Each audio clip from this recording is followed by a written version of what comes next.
It's now time for Ermanni and Edwards with Maz, live on the Woodward Sports Network. Every day, 2 to 4 p.m. Starring Ryan Ermanni, Michigan great and former NFL baller Braylon Edwards, and of course, Tom Izzo. Let's talk some sports.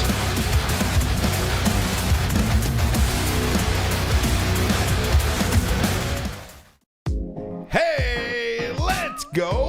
Wednesday show, January 31st, 2024. Ermanni and Edwards with Maz. Woodward Sports Network, woodwardsports.com, fox2detroit.com, or the Fox local app if you are watching live. If you're watching on YouTube, part of the 62,000 subscribers on this platform, we say hello. Hit that subscribe button.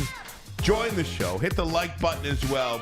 Tom Izzo will be along in just a little bit. Braylon Edwards, good afternoon to you, my friend. My apologies, man. I was over here sending this in the link so people know they can just click on the story and follow the show. Ryan Ermanni, how you doing? I haven't seen you since you've been back from the game that was Sunday. How you feeling, man? Do I look any older today? You don't look older, but you look wiser. Oh, you another year older, another year Happy wiser. Happy birthday, man. Thank you, Braylon Edwards. Braylon the Edwards. Big 4-5. Braylon Edwards always comes in bearing gifts. Got me a beautiful card with a little something in it. You know what time it is. You know what time it is. Little something for your pocket.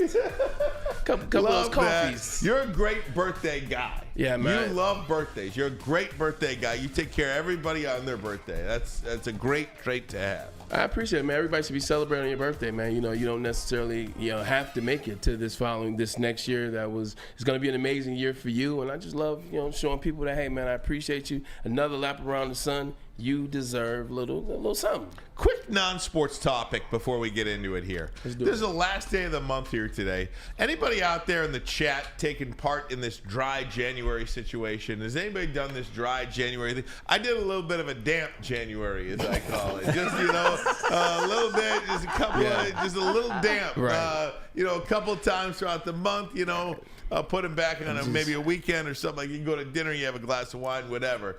But I would think if you're doing a dry January, that you now are either like, oh, hell yes, about tomorrow being February, or keep going. You're like, you know what? I kind of like this. I'm going to keep going. All right, so I'll start with myself. No, it wasn't that way in January. Although I did eat better in January, did work out a lot in January, including this morning. You see the guns is up. But no, I think this month, Ryan Ermanni, especially the state of Michigan, I think it's been tough. I just look at it from this standpoint. You got New Year's Eve.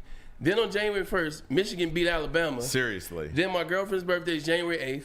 Michigan won the national championship January 8th. The Lions win 2 playoff games. Like January, my brother's birthday is January 19th. Shout out to Bailey.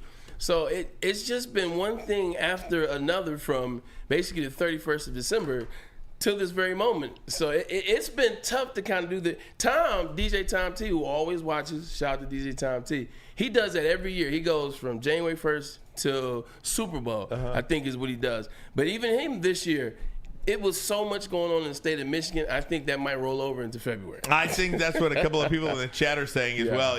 Tim says, yes, 1 day to go. I think Broder likes my hashtag damp January. My buddy Xavier, shout out to you, Xavier. Good to see you in the chat, buddy. I tried it, but then the Lions playoffs had to drink. I think that was the hardest part about this. I think Xavier hit the nail on the head.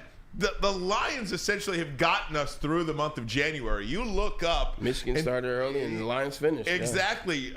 With the Lions playoff games, 3 playoff games, there were 3 opportunities to really get together with your friends. And maybe even more than that, because with the Lions in the playoffs, you were so engaged, or at least, sports fans and many non-sports fans, really, you were so engaged in what was happening in every playoff game, right? Who would the Lions play? Would they play at home? Would they play on the road? What's happening in the AFC? There was a lot of football to watch this month, and it's hard to believe, too, there is 1 game to go in the football season. There's something very sad about that to me. As we were coming to the show today, I think about the show all the time.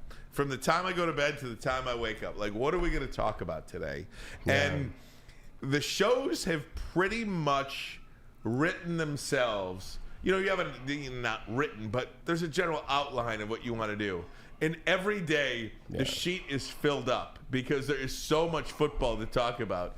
And now we're getting to that part of the year where you got to work a little harder. Yeah, right? Man, I'm trying to tell you. You got to work a little harder. You got to dig a little deeper. You got to find some interesting things that people want to hear about. And so, yeah, just as we end the month of January today, I thought that was pretty interesting. Yeah, 100%. DJ Tom corrected me. He said he's still held true this January. Shouts out to you. Kudos to you.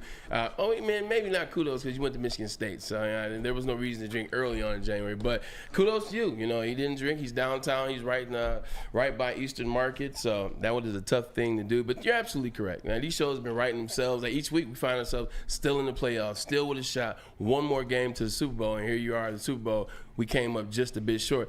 Ryan, that's why you sit in that chair, and that's why I sit in this chair. So let me know if you need some help. But I'm over here. I'm ready to rock and roll. Very good. Good stuff, guys. Coming up, we've got Dan Miller coming up in hour number 2 of the program. Essentially a season finale with Dan Miller today. Just a little bit of a season recap. He has joined us every Wednesday throughout the football season. Football season is now over. We'll, of course, have him back when things happen with the Detroit Lions, but Dan will join us for a final time in the 2023-2024 football season today. We'll talk to Intern Alex as well about all things Michigan. There was a basketball game last night. I didn't even watch it for 1 second. Woke up this morning, saw the score, Michigan State over Michigan. So sad what's happened to these two programs, really, because I don't think Michigan State is anything to write home about either. Yeah, I don't even know if they were playing for the rivalry in that game. It just doesn't seem like anything is left in it. Ryan, quick question. Obviously, yesterday you guys got a chance to talk about Ben Johnson staying. That's great news for the city of Detroit. We'll get maybe into a little of that. But what's your just quick synopsis about the season? Like, just in quick back run, what's your take on this season and everything? Incredible season. Yeah. Very few times. There are very few seasons that pick up where they left off the year before. Good call. The Lions season absolutely did that and more. They picked up right where they left off. 8-2 season. 8-2 to finish 22. Come back, win 12 games. I say 13. Thanks to the Dallas game in 2023. And I do think, again, very few times throughout NFL teams do teams pick up where they left off. And I think the Detroit Lions will do that very same thing next year. This is a team to be reckoned with. I think they're certainly a top 5 team in the entire NFL and a top two team in the NFC. Yeah, I agree with you. You know, you look at how the season ended. I think when people look at how the season ended, they kind of forget about how the season was. Look, it was an upsetting loss on Sunday. Let's remove ourselves from that and just kind of look at the overall picture. Like, Ryan, you hit the nail on the head, man. To come back with the same momentum as the last season, last 10 games of the 2022 or 2022 season, yes, correct. To bring that into the 2023 season on prime time, that was a big thing for me too. They won on prime time. They won on Thursday night. They won on Monday nights. They won on Sunday nights. They won on the road. This is something that they've now become accustomed to doing. They got 2 playoff games at home. They won both of those playoff games in great fashion, and then they lose a close one to the 49ers on the road. So it was a tremendous season. And I think we got to pay some people so it'll get interesting. The one thing I need them to do, and I'm going to get this out the way, this is our first conversation together with the Lions no longer in the hunt. I need them to stand on things that they need in the offseason. I need them to make sure that they get a cornerback. They have to make sure that they secure a cornerback. They have to make sure they secure some linebackers that can run lateral, because those are things that have been the issue here for a little time now, and they're still the issue. So I need them to focus on getting the linebackers that can move lateral, getting a defensive back, and then everything else will fall in place. Those are the 2 things going into the offseason. But just looking at that season, the city of Detroit's never seen a season like this. And we talked about it when they won their first playoff game. When they won those playoff games in 91, they were in Pontiac. Yeah. They won downtown Detroit twice. So a hell of a season, the best I think the Lions have ever had, especially in the modern era. And I think this division is quickly moving towards one of the best divisions in all of football. I think obviously the Lions have staying power. What they're about to do with both their coordinators coming back, and we assume Aaron Glenn is coming back. There is one open coaching job available. Seattle made a hire today. We'll talk about that in a couple of minutes. But I think the Lions are upper echelon team in the NFL. like top 5 team. I think Green Bay is on a path to be a top 10 team in the NFL for sure.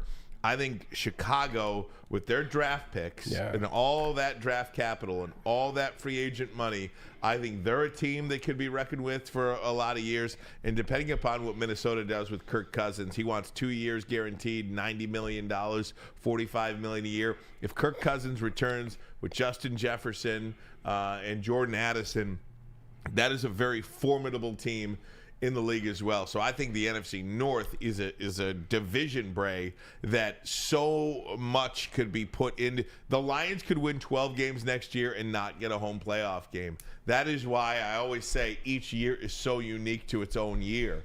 I hope that's not the case, but you can't take anything for granted. Yeah, you're absolutely correct. I mean, you look at what Matt LaFleur was able to do with that Green Bay team this season. It seemed like they picked, once the season kind of rolled on, then they found themselves. Those young guys play really well on defense and offense. Shout out to Matt LaFleur. Now you see what he wanted Aaron Rodgers to maybe listen to in that playoff game. But you're right, the division will get better. Speaking of division, speaking of the Lions, speaking of Ben Johnson, Aaron Glenn, how funny was it that the Washington Commanders interviewed both of them the same day in the same city? I wonder where that interview was at. So yesterday they were in town interviewing Aaron Glenn and Ben Johnson at the same time. Well, according to... Or they were supposed to be. I still, to be honest with you, I don't even know if they came to town to interview Aaron Glenn. Okay. I don't know how that worked because apparently, according to Schefter, the Washington contingent learned while en route to Detroit that Ben Johnson has pulled his name from head coaching consideration. So I don't know if they just tell the pilot to change course. I don't know if they continued on here to Detroit to interview Aaron Glenn. I have not heard how that thing worked out at all.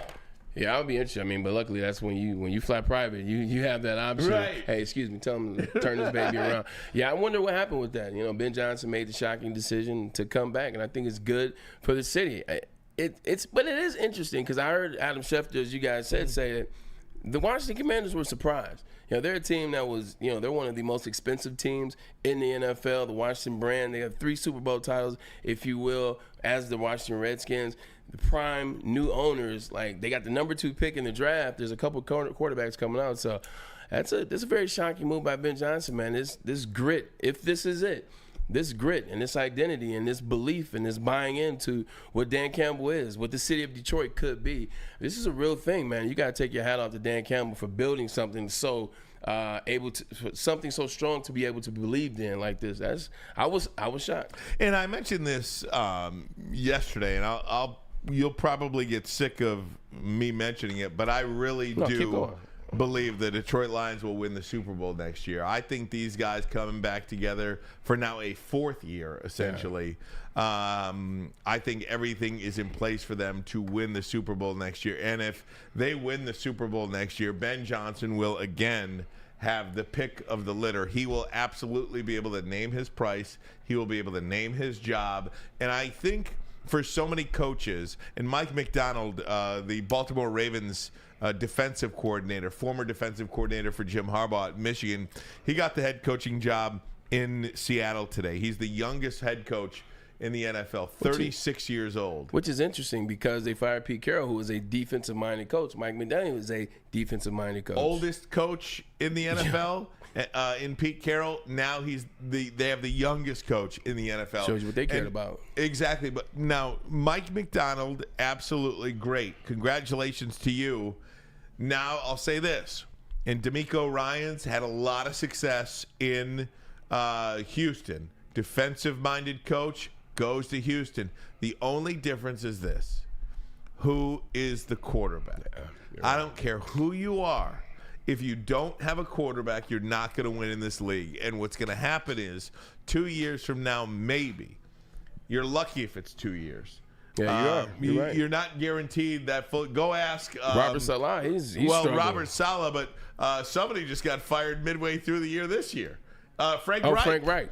Frank Reich got fired midway through the first year. He had a number 1 overall pick in quarterback in Bryce Young, and they didn't even give him the full year. That's 2 years in a row. He got fired before the season was over last year, too.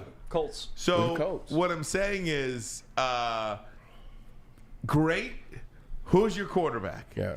Nobody wins in this league without a quarterback. Not Bill Belichick, not Bill Walsh, not Bill Parcells. Yeah. Nobody named Bill or any other name wins without a quarterback. Bill Walsh. Period. Yeah, you said it.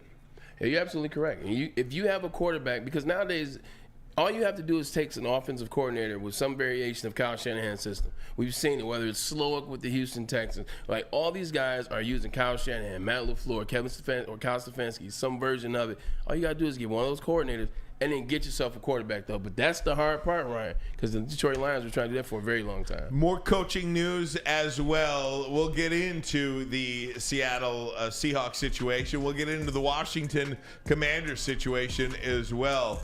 Also, a little bit of Michigan, and we'll talk to Dan Miller coming up at the top of hour number 2. But first, a message from us here at WSN. We invite you all to go to woodwardsports.com and click on that shop tab for affordable, comfortable new sports gear. Detroit sports wearables, everything you could possibly want. Hats, t-shirts, sweatshirts, hoodies, whatever you need is right there at the shop. woodwardsports.com shop. We'll be right back. At Planet Fitness, you can get energy without the judgment. Hi, can you help me with this? You don't know how to use it? This is better. Join now through January 19th for just 24 cents down, $10 a month. Never intimidating, always free fitness training and equipment for every workout. Join today during the Big Fitness Energy Sale for 24 cents down, $10 a month. Cancel anytime. Deal extended through January 19th. Over 50 Metro Detroit locations. Love Woodward Sports? Love wearing clothes? Then you should be wearing Woodward Sports clothes. Check out our full line of merch at woodwardsports.com. Just click on shop. We have all your favorite designs, like Dan Campbell kneecaps, Woodward golf, and of course, our own logoed out merchandise. Men, women, infants, kids all love Woodward Sports. Impress your friends. Impress your boss. Impress your dog. Buy Woodward Sports merch today. Any Lady Jane's Haircuts for Men for an award-winning haircut experience from one of our talented stylists, and register for a once-in-a-lifetime opportunity to win an all-expenses-paid suite for the 2024 NCAA tournament for you and 5 of your best buds. That's right, college basketball's most elite event. You and your 5 best friends just get to any Lady Jane's today for an award-winning haircut experience and automatically register to win the trip of your dreams. Lady Jane's Haircuts for Men, open 7 days a week. Walk in anytime. Lady Jane's, it's wicked awesome. Hey, welcome back, Woodward Sports Network. Ryan Ermanni, Braylon Edwards, Tom Izzo will be along in just a little bit. Pete Spivak and the great Jeremy Bryant, JB, in the house as well. Braylon, wanted to ask you about, so Mike McDonald gets the head coaching job in Seattle. So they go from the oldest coach in Pete Carroll to the youngest coach in Mike McDonald. Hey, held Kansas City. That defense did their job. They did. Against the Kansas City Chiefs over the weekend. It was offense that really hurt them. Offense, turnovers, penalties that hurt them. But, again, this leaves one job remaining. I am surprised that the Washington Commanders have not filled this job yet because, as you say, this is new ownership in Josh Harris and Magic Johnson, by the way. Magic Johnson, everything this guy touches turns to gold. That's number one. Yeah. Okay. The guy does not know how to fail. In movies, in restaurants, in business, in sports. Yeah. It doesn't matter. So that leads me to believe it's an attractive job in and of itself. Just the fact that Magic Johnson is on the ownership team with Josh Harris there in Washington. I am surprised that this job has not been filled. And there's some pretty high-level coaches out there. You were right about Bill Belichick. It does not appear that he's going to get any job this year. I'm surprised that Mike Vrabel is still out there. He's always had his teams ready to play. And then every team has a coordinator on it that feels snubbed. And it does feel a little bit like Aaron Glenn, again, will get snubbed this time around. Yeah, you're right, man. There's a lot of coordinators out there. I mean, you even look at the guys that are still playing in the Super Bowl. You look at the 49ers. You look at Steve Wilkes. Remember when we saw him with the Carolina Panthers? You, myself, and Maz, we thought he was a guy that could have kept his job with the Carolina Panthers. Like, he had that team going. Maybe he's someone that they're waiting to interview after the season goes on. So we don't know necessarily who they're waiting on, but has been a very interesting process throughout. And, maybe it is Aaron Glenn. Maybe they're doing the third checking. But I think we just wait and see what goes on with the other 4 coordinators that are going to be in the Super Bowl. Because like you said, everybody, when you win, they're plucking. They're plucking off the winners. And also, I think for Magic, you got to look at the 2 owners that now own this team, Josh Harris and then Magic Johnson. Smart businessmen. They understand where the Washington Commanders have been. They've been the laughingstock of the NFL, at least from the front office position, for a minute now. So it's like, look, no, let's take our time. Let's make sure we get it right. Because Magic has also seen Russ some things when he was still with the Lakers and LeBron came and how the coaching situation. So he doesn't want to get it wrong. Because as you always say, Ryan, if you get the coach and you get the quarterback, you can make some things happen. So win for a long time. This could be a year. They have talent on their team already. So this could be a situation where, and look at that division, the NFC East. Like, the NFC East, you got the Cowboys, who are the Cowboys. The Giants were a mess last year. You look at the Eagles. You look at the Eagles. What are they going to do? Nick Sirianni was not the same coach. So I think they're looking at it from that standpoint. If we strike right, we could be in this thing from Yeah, there. and you anticipate nobody's won that division back-to-back years, and I think it's like 18 or 19 years now, That's something crazy. like that. So That's nuts. There will be a new division winner next year, be it Washington, the Giants, or Philadelphia. I want to thank everybody in the chat because the minute I opened up my mouth, I knew this was going to happen. I said Magic Johnson has not failed at anything. And what is everybody bringing up? The Magic Hour, the late night talk show failure that Magic had. But you couldn't let that one slide, could you? I'm glad you don't let anything slide around here. I'm glad they did, because that's what led to my whole, my conspiracy theory about Magic and some other things. I mean, he got a TV show. He couldn't even talk. But that's neither here nor there. We can talk about that. Side note: I watched the Rumble on Saturday. I got to see your boy L.A. Knight. Oh yeah, L.A. Knight. Yeah, he's actually impressive. Yeah, like, he is, he's actually pretty athletic. He can get on the microphone. He was impressive. The show sucked. I'm glad I don't watch wrestling anymore, but he was impressive. That's He was awesome. impressive. That's great. Hey, Washington, they went an entire season without having a nickname. Do you think they can go an entire season without having a head coach? Ooh. The Washington football team with no head coach. You just have an interim. Just a bunch of assistant coaches. It would be no different than Michigan State in the president situation. Oh, God. Moving on. Hey, Bray, what's going on with your former team, the Jets, man? There are some Who knows? really explosive things coming out in a report from The Athletic. There are people within the organization leaking like crazy. Pause.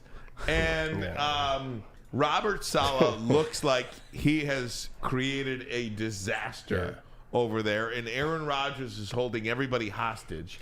That situation for the Jets looks to be an absolute joke. Today they let go Alex Hogan. They've parted ways with him. He's the assistant general manager for the last 5 years. He's been the right-hand man for Joe Douglas, the general manager there. Robert Saleh, according to reports, apparently has wanted to go through the phones of the assistant coaches on the staff to see who is leaking all of this information to the press. Number one, if you want to go through people's phones, that means the information they're giving you is true. That's number one. Number two, when you want that stuff to happen, you are also paranoid. And number three, only poor organizations have leaking. There's never a good quality culture organization that has leaks. Only a poor one.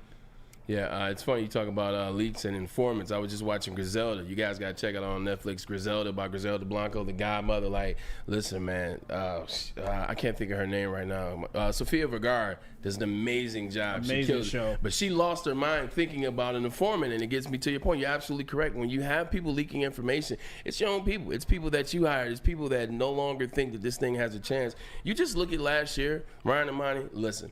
We understand that Woody Johnson, Joe Judge, they did not necessarily talk to Robert Saleh about every decision they made, especially as it relates to the quarterbacks. Zach Wilson isn't the guy that he wanted, etc. Aaron Rodgers. They don't communicate everything. What do we always talk about here with Detroit? Why is Detroit so good? Why have they moved up? And why are they one of the best run teams and organizations now? The honesty that they have between them, the trust from Sheila Ham down to Brad Holmes, down to Dan Campbell, down to the assistant coaches, down to the players is trust, is honesty. They don't have that. Look, their defense is what they do best. Sauce Gardner was all-pro first team as a rookie last year. That defense wasn't the same defense this year. They had a couple games, but for the most part, wasn't the same defense as last year. Sauce Gardner, he took a major step back this season, that sophomore slump. They weren't good. And then on offense, abysmal. They bought in who? They bought in old boy, the head coach from Denver Broncos, Nathaniel Hackett. They bring in Nathaniel Hackett because here comes Aaron Rodgers, so we got to have his guy in place. Nathaniel Hackett was terrible. He was the same that he was with Denver, and you saw it. And then Aaron Rodgers. When you give somebody like that all the reins, which, hey, we get it. Aaron Rodgers, you got to put all your eggs in one basket. You got the defense. This could be the year. So you bring in everybody he wants. They're on the hook for Allen Lazard. Allen Lazard is expensive as hell and can't catch. He didn't even play at the end of last year. Randall Cobb, how old is Randall Cobb? So now you got to hire. I think he's 167 years Exactly. old. He's just 2 years younger than me. Yeah. So Aaron Rodgers held your organization hostage. Then he gets injured, and now you're doubling down on him. You're doubling down on the support. You're doubling down. Now you got players. This is how it goes. When people get paid and they don't show up, Ryan, and people get dismissed and friends get dismissed. Remember how mad the D tackle was for the Seattle Seahawks when he had to play against the Denver Broncos because they got rid of him and his boy for Russell Wilson? Same thing you're seeing with the Jets now. Now that there's no success, now guys can speak their mind like, we should have did this anyway. Why you give him all the power? He hasn't played it down for the Jets, but he's the one that you're making decisions. They're running decisions through Aaron Rodgers, and he's played 4, including the injury. He's played 4 plays with the New York Jets. So, it's just one of the things where players are pissed, the fan base is pissed, and rightfully so, because Joe Judge didn't do a good job of making sure you had a safety net, and you just gave into everything that Aaron wanted. And it's great if Aaron plays, but he didn't play, and now you reap what you sow. Yeah, and then, Aaron gets hurt, and the coach is incapable of adapting to the quarterback that they have in there. And that's how you ruin players' careers. Then he's not short the microphone. Zach Wilson, his career, I think, is ruined. Yeah. I don't know if he can ever be, like a reclamation project. I don't even know if he can be a backup quarterback. Do you see how bad he is? Yeah, he was. Now, is that bad because he's playing an Aaron Rodgers offense that is only suited to Aaron Rodgers and is not adaptable to anybody else? I don't know. But that is coaching malfeasance. Yeah, 100%. The Jets are good for that. You saw what they did to Sam Darnold. I'll never forget it, man. I was at that game, the New England Patriots versus the Jets, Monday Night Football, and the man said, I think I see ghosts out there. He threw 5 or 6 interceptions. He was sacked 6 times, and he left them in there. This seems to be a reoccurring pattern for the New York Jets. I hate to say it because that's my squad, but this is what I see. My eyes aren't lying to me. They do not do a good job. Look, that offense was atrocious. Offense was horrible last year, so anybody playing that offense is going to be bad. But, I did see my man out there, the big stiff from the Cleveland Browns. Right. He found 400 yards early in the season. That's right. Joe Douglas, the general manager of that team, has a mess on his hands. And if you look back at how these two organizations, the New York Jets and the Detroit Lions, kind of mirror each other, my goodness. Sheila and Rod and Chris Spielman interviewed Robert Saleh and Dan Campbell. And I believe, if memory serves correct, and please feel free to correct me on this if I have this wrong, it was down to those two men, Dan Campbell and Robert Saleh, as finalists for the head coaching job in Detroit. And I think, I can't remember if I'm getting this right or not, but I think Saleh took his name out of the mix because I do believe they wanted to hire Dan Campbell. He knew that he was not their first choice. So, man, I'll tell you, thank God the Detroit Lions did not hire Robert Saleh. Some guys, and it's okay, some guys are not head coach material. It's let's talk about this in just a little. It's okay. Right. Not everybody is a top dog. It's okay to be great at what you do. And being a coordinator ain't too shabby. He was a really, really good defensive coordinator with great players in San Francisco. Maybe that doesn't translate to being a great head coach or even a head coach. That is okay. I may have some pushback when we come back. Fair enough. I hope so. But first, a message from Planet Fitness. Yes, Planet Fitness is your home of the judgment-free zone where anyone, and I mean anyone, can feel comfortable and work on their fitness goals. At Planet Fitness, you'll experience a squeaky clean gym, tons of equipment, a full body workout in just 30 minutes, and all memberships include fitness training. You get all this just for $10 a month with no commitment. Yes. Only $10. Now remember, no matter where you are, there is always a Planet Fitness nearby, with more than 50 in the Metro Detroit area and thousands throughout the world. Find your local Planet Fitness today, or as always, check them out online at planetfitness.com. Love Woodward Sports? Love wearing clothes? Then you should be wearing Woodward Sports clothes. Check out our full line of merch at woodwardsports.com. Just click on Shop. We have all your favorite designs, like Dan Campbell kneecaps, Woodward Golf, and of course, our own logoed out merchandise. Men, women, infants, kids all love Woodward Sports. Impress your friends. Impress your boss. Impress your dog. Buy Woodward Sports merch today.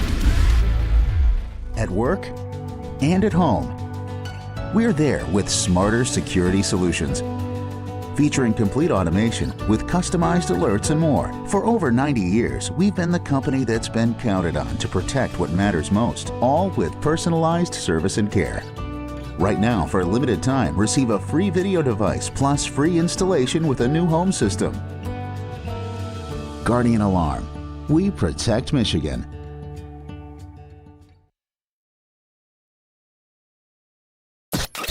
A ton of fun, a ton of sports, and a ton of man meat. Welcome to the Woodward Heavyweights, live daily 5 to 7 p.m. on Woodward Sports. You have an opinion? Make sure it's seen and heard. Corner, jumper, tweet us, hop on the YouTube chat, slide in the DMS at Woodward Sports on all social media. We invite everybody out there to subscribe to our YouTube channel, part of the 62,000 subscribers on this platform. Hit the like button if you're watching on YouTube as well. You can also watch live on the Fox Local app. You can download that on your Roku TV, your Fire TV, Android, and any smart TV. Fox Local, we appreciate their partnership here on Woodward Sports Network. Dan Miller coming up at top of hour number 2. That is 30 minutes from now. We'll also talk to Intern Alex today about an hour from now. He is in Ann Arbor. Michigan State played last night. The basketball program for the University of Michigan Wolverines are absolute afterthought. Want to see what he thinks about Sherrone Moore getting that job at Michigan as well, the football program. What happens next? Ben Herbert leaves, Jesse Minter leaves, Jay Harbaugh leaves, Jim Harbaugh leaves. Where does that football program go under the leadership and the direction of Sherrone Moore? We'll talk about that coming up. But we were just talking about coordinators. And, Robert Saleh, to me, is proving that he is a better coordinator than a head coach. And not every great coordinator can take it up that next level to be a head coach. And that's okay. Now, that doesn't mean you're not going to take the job. I think Ben Johnson maybe is still trying. 37 years old is awfully young. 37 years old is a young man. 36 years old, if Mike McDonald, is a young man. But just because you're a great coordinator doesn't mean I think that you have what it takes to be a great leader of men. You can do all the X's and O's stuff, but sometimes you got to take it up a notch. And maybe Robert Saleh isn't that guy. Maybe Ben Johnson, who says, I want to remain as the head coach, the offensive coordinator of the Detroit Lions, says, you know what, at 37 years old, I need another year of seasoning myself. I need to work on myself so that when I get that job, I'll be ready to take it. Your thoughts, Braylon Edwards, on A, Robert Saleh, and B, just there are some guys that are better coordinators than head coaching material. Maybe Eric Mangini was one of those guys. Here you go. I like how you said that. I like how you segued into Eric Mangini. I'll get to Dan Campbell or to Robert Saleh. I'll get to Robert Saleh second. Let me start with Ben Johnson. You know what, Ryan Ermanni? If you're Ben Johnson, you're the hottest GM. I mean, you're the hottest offensive coordinator in the game pretty much right now. See what you were able to do. You led the league in touchdowns, 64 touchdowns the Lions had to the 49ers 63. That's a stat. Look it up. You had this amazing year, and everybody's talking about you. You're shooing for the job with the Washington Commanders, but he seems like an intelligent guy. You just went through a game in which you guys were leading the 49ers in San Fran. Sorry to bring that back up to you guys out there, ladies, as well.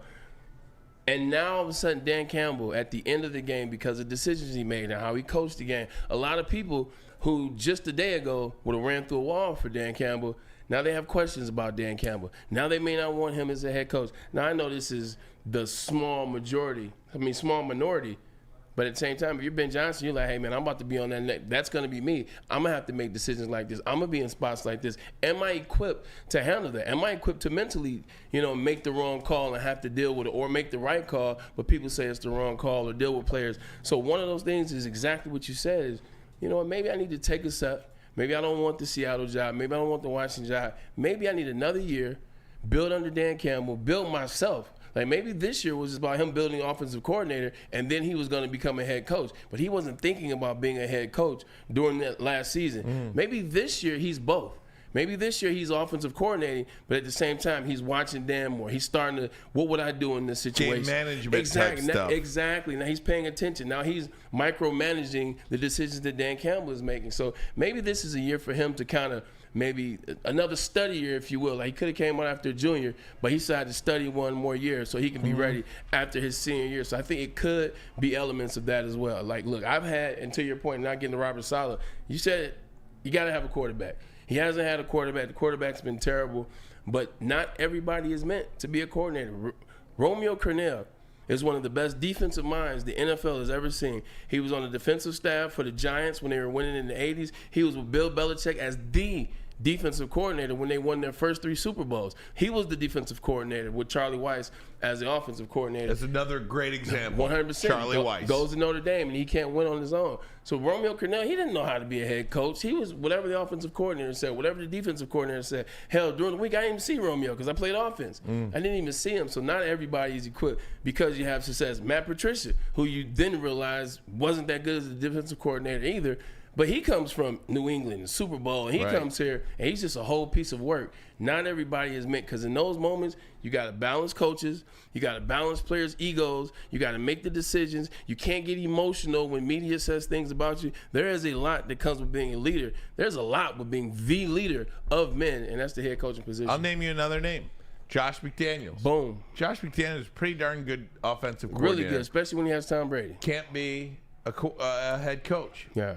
I think of all those Cleveland, Charlie Weiss. Maybe I'm naming a lot of guys there, but it's the real deal. What about Saleh for you? Do you think Saleh? Because I think if you're forget about the X's and O's part of this stuff. Forget about that. I just think if you're a great leader, there are no leaks because people are loyal to you. Dan Campbell will never have leaks in his organization. Just won't happen. Too many people respect him. If people are leaking in your organization, that means one thing: they do not respect you. Also, I think people are period. No, that's true, but I also think people choose sides, and life isn't fair. So for me to sit up here and say, look, it's unfair situation that Robert Saleh is in, it's the truth.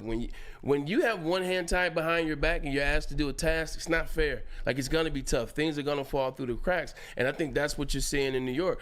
One arm tied behind his back. He doesn't know Joe Judge's moves, doesn't know exactly what Woody Johnson wants to do. He finds out at the last minute when he's already at the podium. They're asking him questions, and he's looking dumbfounded.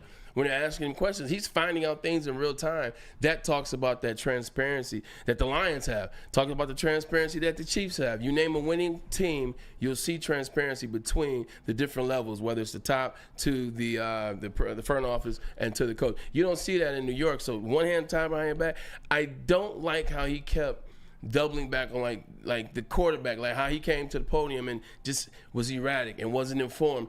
Even if I know that they're not going to talk to me, even if I know I'm not getting all the information, I'm still going to come up there and have some confidence about myself. And I think in those moments you saw that non-confidence, it was a struggle for him. You know, I think that Saleh and Dan Campbell have so many similarities and are kind of linked together because they both got a head coaching job the same year. You know, I know Saleh was interviewed here in Detroit, and Dan Campbell ultimately got the job. But, you know, for Saleh and Campbell, when you look at those two guys, look, we can disagree with Dan Campbell all we want about the fourth down, and I can't even go down that road again, the fourth down and the kicking and all that stuff. Yeah, but at least exhausted it. At least he has conviction in why he makes these calls. Guys like Robert Saleh, they have no conviction about anything. It was like, I'm going to start Zach Wilson. I'm not going to start Zach Wilson. Aaron Rodgers is with the team. Aaron Rodgers is not with the team. He has no conviction about anything, it seemed like. And that's when you have a bunch of people, 30 people in the organization, you know, feeding all of this intel to the Athletic for a major report on an organization. I don't know how Robert Saleh keeps his job after that. Yo, you're 100% right, Ryan. And as you were talking, I was just looking at something that Dan Campbell said.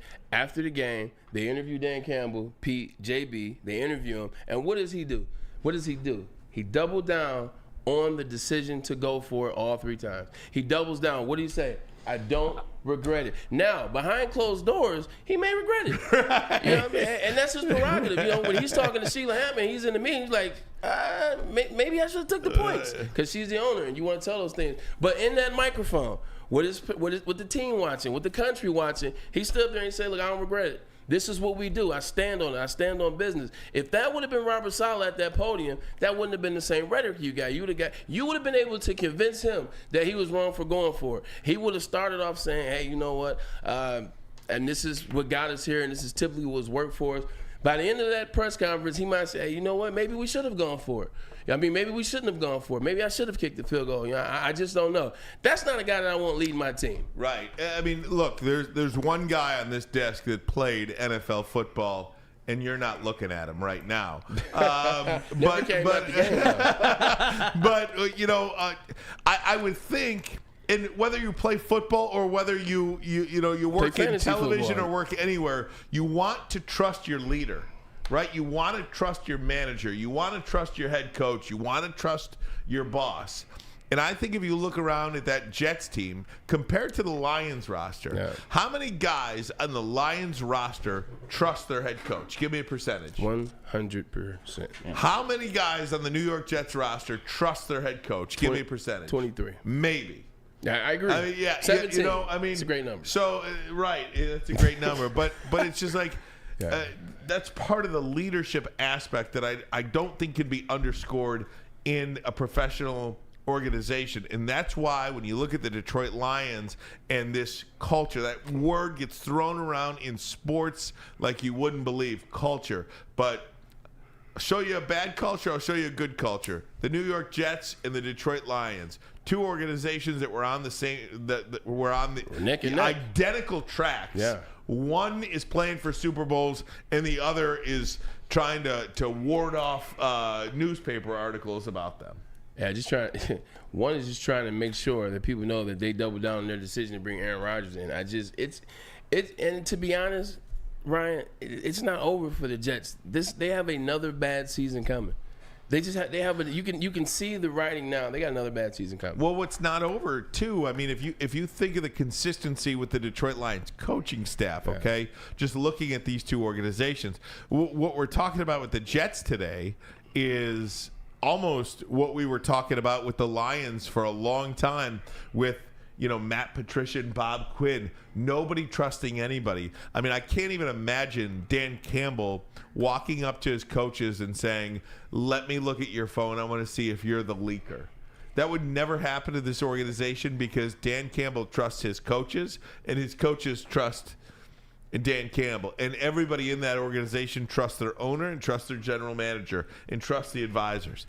In New York, you've got the head coach, again, if you believe the reports that are being out there today, going around to his assistant coaches saying, "Let me see your phone to see if they're the league." Like, what are we, 5?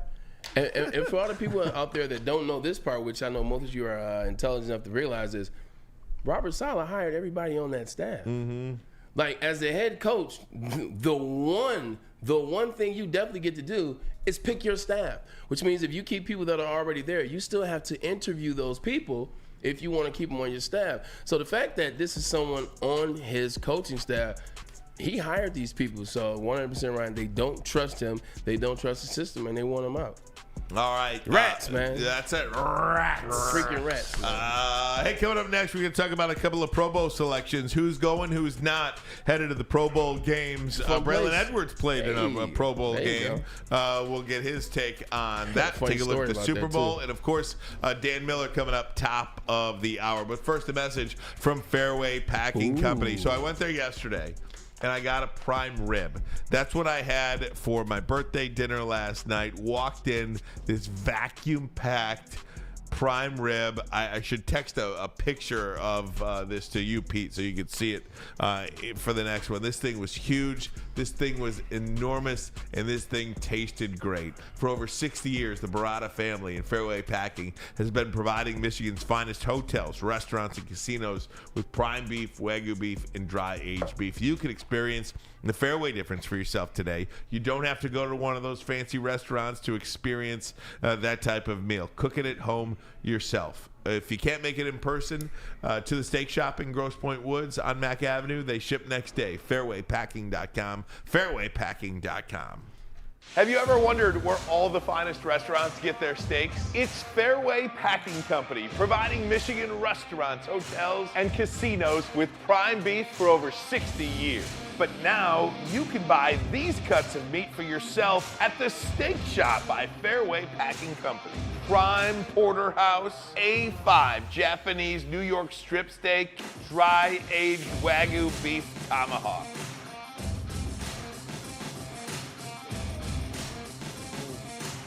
Delicious. Get to the Steak Shop today. Enjoy fine wine, have a private party, and get the finest cuts of meat anywhere.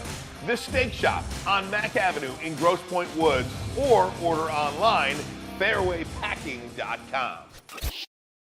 Have you ever wondered where all the finest restaurants get Any their Lady Jane's Haircuts for Men for an award-winning haircut experience from one of our talented stylists, and register for a once-in-a-lifetime opportunity to win an all-expenses-paid suite for the 2024 NCAA tournament for you and 5 of your best buds. That's right, college basketball's most elite event. You and your 5 best friends just get to any Lady Jane's today for an award-winning haircut experience and automatically register to win the trip of your dreams. Lady Jane's Haircuts for Men, open 7 days a week. Walk in anytime. Lady Jane's, it's wicked awesome. A ton of fun, a ton of sports, and a ton of man meat. Welcome to the Woodward Heavyweights, live daily 5 to 7 p.m. on Woodward Sports. Love Woodward Sports? Love wearing clothes? Then you should be wearing Woodward Sports clothes. Check out our full line of merch at woodwardsports.com. Just click on Shop. We have all your favorite designs, like Dan Campbell kneecaps, Woodward Golf, and of course, our own logoed out merchandise. Men, women, infants, kids all love Woodward Sports. Impress your friends. Impress your boss. Impress your dog. Buy Woodward Sports merch today. Hey gang, want to tell you about us here at woodwardsports.com. Click on that shop tab. Affordable and comfortable Detroit sports wearables, hats, hoodies, tees, anything you want. Buy it today. woodwardsports.com/shop.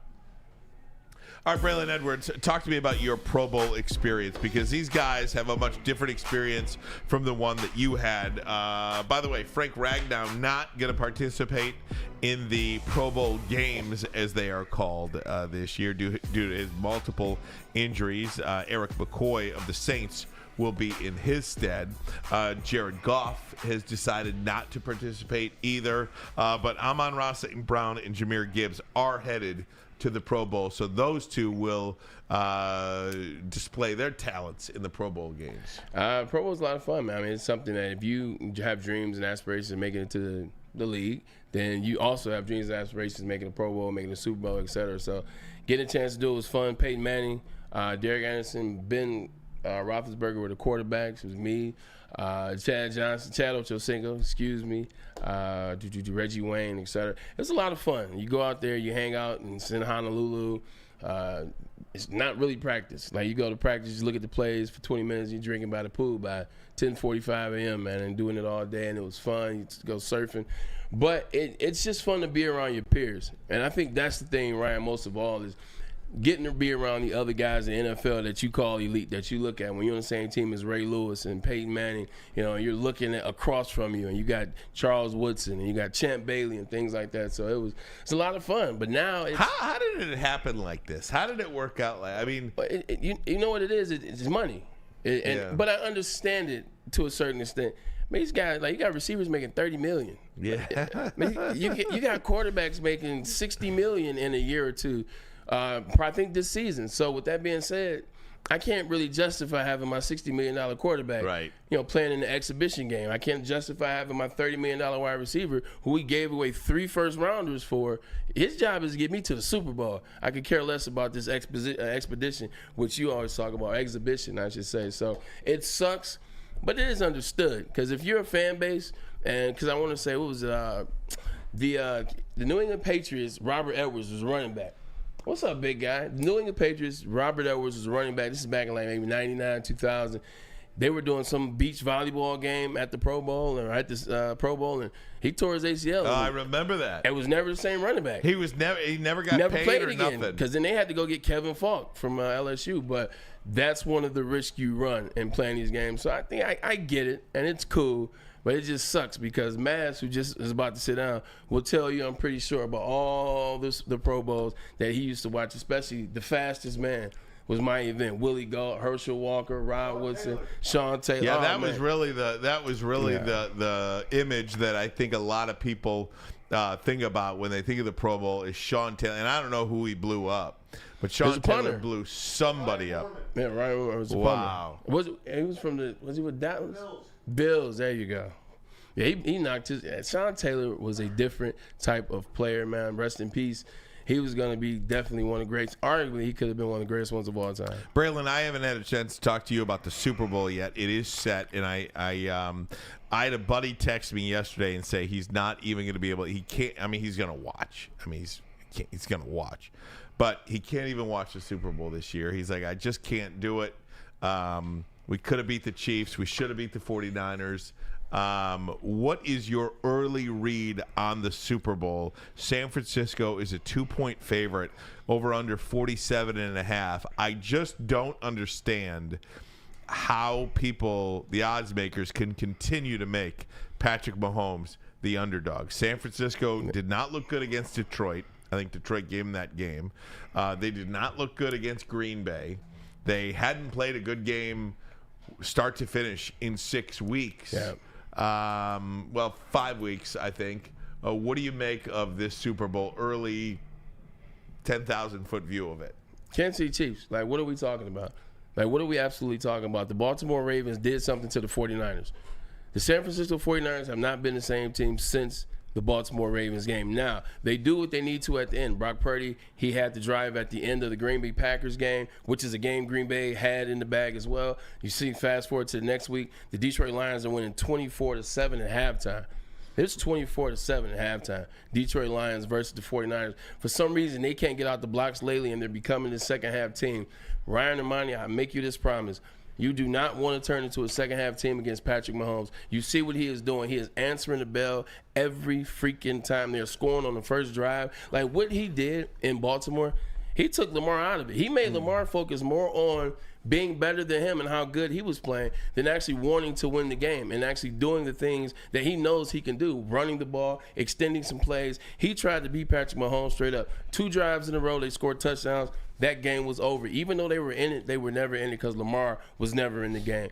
That's what Kansas City is doing. That defense, they're now a defensive team. Like their defense is one of the best defenses in the NFL. Their secondary is one of the best secondaries in the NFL. That's how they're beating you. And Patrick Mahomes has turned into an elite. He's still the best player in the league, but now he's an elite game manager. When people hear that term, and Patrick Mahomes last week had 241. He was 30 of 39. He had 1 touchdown pass. One touchdown pass, 30 of 39, 241. Those aren't mind-blowing and jaw-dropping numbers, but guess what? No turnovers. And that defense played outstanding. They're the team to beat. I think the 49ers right now, something about that first half that isn't sitting right with me. Tom Mazaway, good afternoon to you, my friend. Hey, How fellas. you doing, buddy? Sorry I'm late. No, you're fine, dude. You're taking care of business out there. Hey, first of all, Braylon, are you working out for the Senior Bowl? You look fantastic. I appreciate that, man. Show the guns. I appreciate No that, one man. can You know see. what I'm saying? Look at this guy. We're rocked up right now, man. Look at this guy. They got the camera stuck. That's all good. You want to see me? Pete, show Braylon again, not me. Okay, there you go. Thank you. Lolook at that. Look, man, you know. Here you go.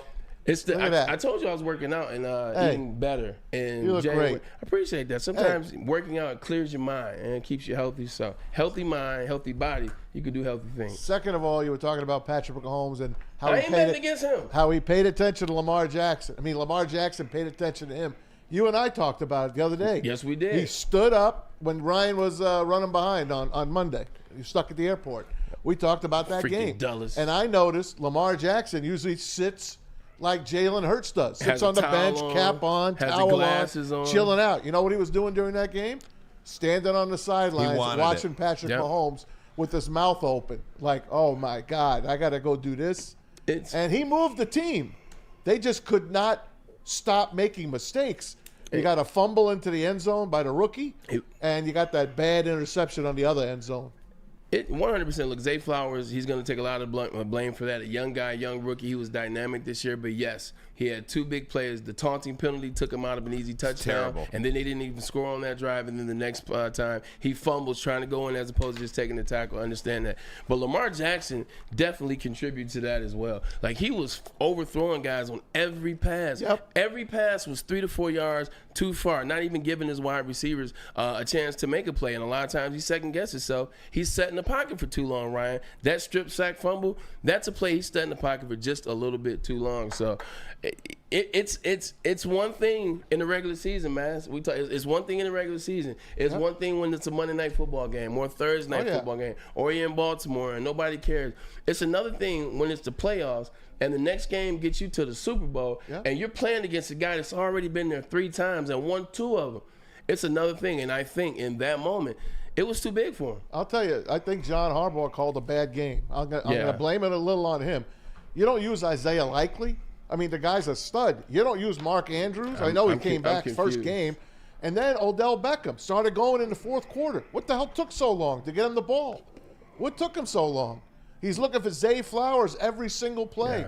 Yeah. They blew that game. They had Kansas City on the ropes. They let him off the hook. You know, it's funny because in just about there's so many sports that, you know, you just play in somebody's era and you never win. You know, Michael Jordan is playing and keeps all those guys from winning championships. Yep. Steph Curry, LeBron, Derek Jeter, Stockton. Derek Jeter, winning championships and keeping Alex Rodriguez. You know, Alex Rodriguez had to join Derek Jeter to get his championship. And it just feels like Lakers, Celtics. Patrick Mahomes is that guy. Tom Brady for so long. Oh, yeah. And it just feels like Patrick Mahomes is that guy in this era that, you know, Josh Allen and Lamar Jackson and all these great quarterbacks, and they are great quarterbacks, are just in an era where Patrick Mahomes is clearly the guy that will win every single time. You might pop for one, but it's Mahomes' league. And it's such a shame because Josh Allen is a great quarterback and Lamar Jackson is a great quarterback, but they may never win. And the people of Buffalo are going to suffer for the rest of their lives knowing that the Bills traded to Kansas City that pick that they took with Patrick Mahomes. Yeah, you got Josh Allen, but you could have had Patrick Mahomes. A lot of teams could have had Patrick Mahomes. A lot of teams whiffed on that. Can't just blame them. No, you're absolutely correct about that. But the problem with the Chiefs things, it goes back to what the Lions have. I mean, they don't have a Patrick Mahomes, but you got the coach. Like, Andy Reid is a genius and has been, but he never had a Patrick Mahomes. Patrick Mahomes has allowed them to do something different. Look at what Brad Veach has done as a GM. Yeah. This is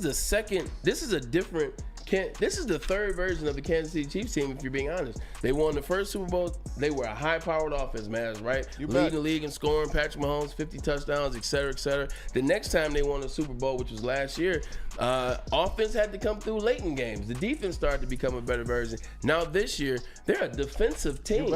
Brad Veach, like, this is how they say, hey, look, we can't bring Tyreek in all the time. We can't bring all these expensive players in, so we have to find another way to win. And it's having that young defense that they do is playing so well. So that's an organizational deal. You know, it helps too when you have a 7th round draft pick and you get a running back like they got, number 10, Isaiah Pacheco. Yep. 7th round pick, just a few spots before Brock Purdy. Unbelievable. Rutgers. Come on. Pretty good stuff. Guys, Dan Miller going to join us next. Sit tight. We'll talk Lions. But first, a message from Tom Mazaway in Premier Pet Supply. All right. You know Premier Pet Supply. Do not settle for less. Give your pet the best. It's Premier Pet Supply and PremierPetSupply.com. Family owned and operated for 30 years. 13 Metro Detroit locations. Over 60 brands of food at the lowest prices available. Nutritionists to help you with any questions that you may have. Give your pet the best. Check them out at PremierPetSupply.com. At Planet Fitness, you can get energy without the judgment. Hi, can you help me with this? You don't know how to use it? This is better. Join now through January 19th for just 24 cents down, $10 a month. Never intimidating, always free fitness training and equipment for every workout. Join today during the Big Fitness Energy Sale for 24 cents down, $10 a month. Cancel anytime. Deal extended through January 19th. Over 50 Metro Detroit locations. Come to any Lady Jane's Haircuts for Men for an award-winning haircut experience from one of our talented stylists and register for a once-in-a-lifetime opportunity to win an all-expenses-paid suite for the 2024 NCAA tournament for you and 5 of your best buds. That's right, college basketball's most elite event. You and your 5 best friends just get to any Lady Jane's today for an award-winning haircut experience and automatically register to win the trip of your dreams. Lady Jane's Haircuts for Men, open 7 days a week. Walk in anytime. Lady Jane's, it's wicked awesome. Love Woodward Sports? Love wearing clothes? Then you should be wearing Woodward Sports clothes. Check out our full line of merch at woodwardsports.com. Just click on shop. We have all your favorite designs, like Dan Campbell kneecaps, Woodward Golf, and of course, our own logoed out merchandise. Men, women, infants, kids all love Woodward Sports. Impress your friends. Impress your boss. Impress your dog. Buy Woodward Sports merch today. You have an opinion? Make sure it's seen and heard. Corner, jumper, tweet us, hop on the YouTube chat, slide in the DMS at Woodward Sports on all social media. Hey, gang, come to Lady Jane's for an award-winning haircut experience and register to win the trip of your dreams and all-expenses-paid suite for the 2024 NCAA tournament. That's right. No expense spared for you and 5 of your best buds. Lady Jane's Haircuts for Men. There's over 100 locations nationwide. There is one near you. Open 7 days a week. You could walk in anytime. Lady Jane's, it's wicked awesome. Wicked awesome. Yeah, we do have the regionals this year. Speaking of March Madness, we're going to have the Midwest Regional here at Little Caesars. Who's that, Sweet 16? We take the team right to the Final Four. Maybe a little Michigan State. We go Elite 8 to 1 or Sweet? Yep. Sweet 6. I'm saying it's Dan there. Okay. He's there. Okay. All right. He's there. Yes. He's there. Yes. Thank you, Pete. We send the team to the Final Four, I'm pretty sure. Okay, so that's Sweet 16 and Elite 8 then. Yeah, very good. All right, guys, let's bring him in. Season finale of sorts for Dan Miller. I mean, he's joined us every Wednesday. Dan? Nobody could be happier than Dan Miller. Dan, what are you doing next Wednesday? How you doing, Dan? Oh, next Wednesday I plan on being in a haze somewhere. What's happening, man? Hey. What's up, guys? So, first and foremost, news yesterday, Ben Johnson comes back. Just your initial reaction to that. It's great. I mean, look, number one, if this is what Ben wants to do, I'm happy for Ben. I was all for him getting a job if one came his way, and that's what he wanted to do. I'm a big fan of his. Obviously, he's done great things for this organization and getting to sit down with him, many times over the last couple of years has been great. He's a top-notch guy. He's a top-notch coach. And if he doesn't feel like this is the time, that's a win for Detroit because that offense is humming. It has been humming for 2 years. And you just don't know exactly what you're going to get when you switch offensive coordinators, if they'll have the same, vibe with Jared Goff and feel for this team like he does. So, look, if it's first and foremost for him, great, do what you want. But for the Lions, man, I think that was took some of the sting out of Sunday because I think people could then say, okay, that's a good thing. Let's start moving towards getting better next year. Doesn't mean you don't hurt anymore, but I think it was kind of therapeutic for people to say, all right, there's some good news here. For the Lions organization, it feels like honesty is such an appropriate word for that organization because that's a big part of their culture. They're honest with each other. They're honest with the players. They're honest with the coaches. And they're honest with themselves. And maybe Ben Johnson just said, hey, I could use another year to get to the right situation. Do you think that's possible? It's possible, Ryan. I don't know. Look, he's 37 years old. He's been a coordinator for 2 years. He's had a very fast rise. I know he likes it here. His family likes it here. It's a comfortable situation. He's working for a guy that he loves. Like these coaches love working for Dan Campbell. He's got a lot of leeway to do things the way he wants to do it. I'm sure he is well paid. And while Adam Schefter reported yesterday they didn't sweeten anything, my guess is they probably will. So, there's a lot of things to like about this, but I would say that just reading the tea leaves from last year and this year, both of which he pulled himself out, it's family, it's current situation, and it's probably just he realizes that things are really good here and there is some value in sticking around for another year, seeing how far you can take this and continuing to gain experience. Hey, Dan, a happy belated birthday, man. I got a chance to quote tweet Ryan last week on your birthday, man, so definitely send you a shout out. Appreciate you. Thanks, Braylon. Deserved, my guy. I'll spare you from talking about Sunday. I think everybody's talked about Sunday to their blue in the face. Should you have not? What happened? Blah, blah, blah. I'll get into the offseason. Looking at this Detroit Lions roster, a lot of moves are going to have to be made. A lot of people are going to have to be paid. What do you think is the first 3 moves the Detroit Lions should be thinking about? Not make, but necessarily be thinking about. Well, you do have to work out some contracts here. Obviously, you got to start looking at Amon-Ra. You got to start looking at Goff. You got to start looking at Panay. The contracts for the guys that are cornerstones for the team, you have to start looking at them. I don't know what the situation with Jonah Jackson is. I don't know if they're going to be able to afford to pay 4 guys on that offensive line, which is in essence what they'd be doing. So, look, Jonah's – a stud, man, and one of my favorite guys in there. And whatever happens, I hope it works out well for him. There's dollars, and there's dollars that make sense, and they may think on a cap. It doesn't. Doesn't make you a better football team to let Jonah Jackson walk out the door, but sometimes those are the tough decisions you have to make. I would love to wake up and see a headline that says he's coming back. We'll have to wait and see what happens there. But contracts aside, guys, look, you got to fix that defense. First thing you got to do is figure out the offensive line. Figure out, okay, who'd you lose? That's the strength of your team. Get that thing, make sure it's right. Got to fix that defense. You got to find somebody else that can rush the passer. I think both from the edge and another guy that can rush the passer from the interior. It's easier said than done, but if you're asking me what you need to do, I think that's it. Then you got to start looking at that cornerback position. It is thin, and they're going to need multiple guys at corner to come in here. And I think you're going to need to probably spend money to get a veteran at one of those spots, and then maybe some young guys after that. And look, it didn't work out the way that they thought it would in the secondary this year. They thought they'd have CJ for the whole year. They thought they'd have Mosley. Those 2 things didn't work out, obviously. So the positives, Melifonwu came on. He's a piece to the puzzle. Kirby's going to be back. So there's some pieces there that you can see, but you have to tighten up that pass defense. That's up front, and that's in the secondary. I do believe in some ways they lived a bit of a charmed life here with the number of chunk plays they were giving up, that they were able to survive it. I don't know if that's sustainable really over a long haul and going to next year. Now you got the opportunity to go out there and fix some things. During the season, you're trying to hide things, trying to make up for things. So Look, Brad Holmes, Dan Campbell, they know what they're doing, and I think that's probably one thing that gives fans a lot of faith in what's going on is these guys have been good at reading the situation and improving the team. Yeah, I agree with you 100%. You know, that bend but don't break, it can only go so far. I believe in that San Francisco 49ers game at the end, it did break.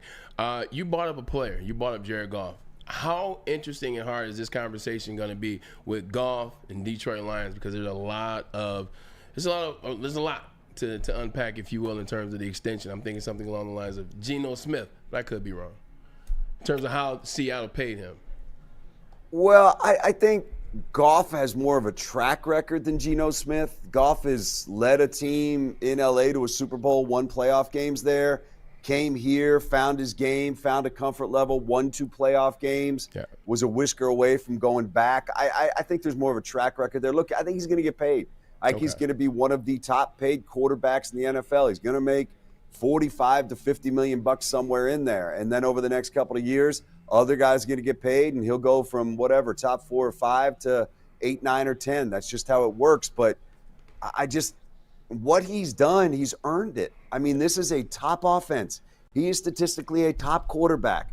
This is a team that went deep into the playoffs. This is a team that won a division. I mean, at the most important position, he has helped lead this team to something, guys, that we've only dreamed about for 30 years, winning a division. Something we only dreamed about for 32 years, winning a playoff game. Something we hadn't done since 1957, winning 2 games in a postseason. So, man, I understand that people would love him to be able to run a 4.45 and run away from defenders. You can't do that, but there's a whole lot of things he does do well, and I'm just kind of perplexed by people that say, oh, you can't pay him and you can do better elsewhere. Where? You're right. Let me clarify myself to the people out there. I didn't mean necessarily how Geno got paid and, he only got paid this. And you're absolutely correct, did way more. I meant how he got a front-loaded contract for 3 years, and then now you got some wiggle room in year 2 with Geno. That's kind of more so I said. So my apologies. I need to clear that question up. Yeah, no. And I understand what you're saying there, Braylon. And look, that's up to Disner and Goff's agent. And look, they've got some guys that are going to need to get paid here. They're going to need to get creative with this cap in the next couple of years. That's the byproduct of drafting well and developing good players. But Amon-Ra is going to get top dollar. Panay is going to get top dollar when these guys get paid. So you're going to need to figure out a way to do that with these guys that are coming up, and down the line there are others. But those are big-time guys that are going to get paid, and Goff is too. So however you do it, front load, back load, middle load, however you do it, that's above my pay grade, but you got to figure out a way to do it and still leave yourself some flexibility. Agreed. Hey, Dan, I was one of the first guys that say I wanted to get C.J. Gardner-Johnson here, and they brought him in. He went down in week 2. They didn't get, like you said, they didn't get everything out of him. Comes back week 18, just getting in football shape basically. But he had a bad game on Sunday and got that 15-yard penalty. He was waving goodbye to the crowd as well. Does that sit well with this team? Do you think he's back next year? Good question, and I don't know the answer to that. I don't know what they saw from him this year. I think probably the emergence of Branch and Melifonwu makes it less of an urgent situation for them because they need to look other places to spend their money in that secondary. I just think depends on what the market holds for him as well. Last year, obviously, the market didn't work out to the degree that he wanted, and he ended up here on a 1-year deal. He's still a young guy. He obviously came back off the injury. He'll have a whole off season to get right. Maz, I don't know the answer to that question. I don't know where he fits in their plans. I do know that nickel and safety, where you would normally think about him, I think they feel better about those positions now than they did when they signed him. Now, depth is great. Numbers are great. Being able to roll different guys out there is great. Different formations, have him on the field with other people. This is not me talking CJ down at all. It's just saying I think that the landscape has changed a little bit from when they signed him. I agree, but he brings that swagger to this team, and I haven't heard him speak ill of anybody on this team. He basically speaks ill about the other teams, but the guy's been on 3 teams in 3 years, so maybe there's something out there that doesn't attract it. When Dan spoke yesterday, And he's like, doesn't matter how much a player's going to get paid, how superstar he is. He's got to fit on this team. And I thought he fit. Do you think he fit? I think they knew exactly what they were getting with CJ. I mean, look, they were with him in New Orleans. Aaron Glenn knows exactly what they were getting in him. I don't think anything that happened to which you're referring is a surprise. He is a guy that, is going to tell you what he thinks. He's not a guy that's going to hold back. I think in some regards that's good. I do think he gave this team some swagger, in particular during the offseason when these guys, were coming off a good finish, but still could use somebody to tell them how great they are. I think there was some positive things, certainly, that he did. We don't have a whole body of work to go off of. It's difficult to look at, a game and a half and then him coming back at the end where he probably, I'm guessing, didn't feel 100% like himself, like you normally would, going into a late game where you'd played all year. So I don't know if any of the ancillary stuff that you're talking about is a surprise to this coaching staff, because they knew exactly who he is and what he brought, because they brought him here. Let me tell you something. They were excited when they got him. I mean, if you heard Brad Holmes screaming and waking everybody in his house up, according to him, they were excited about getting him and bringing him in here. So I don't know that I would look at anything that happened or him chirping or anything as a negative. I think they understand that's who he is, and that's kind of the swagger that he brings to a team. Yeah, I hope he stays. He's one of my faves, but on the other hand, come on, man, Maz. Yeah. How are you not asking me why Zach Ertz wasn't active? I'm waiting for that. That was man. his next question. Hey, listen, I'm waiting for that. Listen, man. I know they needed the extra offensive lineman, and they love Jason Kabinda. Okay. God forbid, Jason Kabinda's got to be active. Anyway, Hutchinson got shut out. I don't know what the hell happened to him. But can you get me a effing kicker, Dan? Please, get me a kicker. I was waiting for it.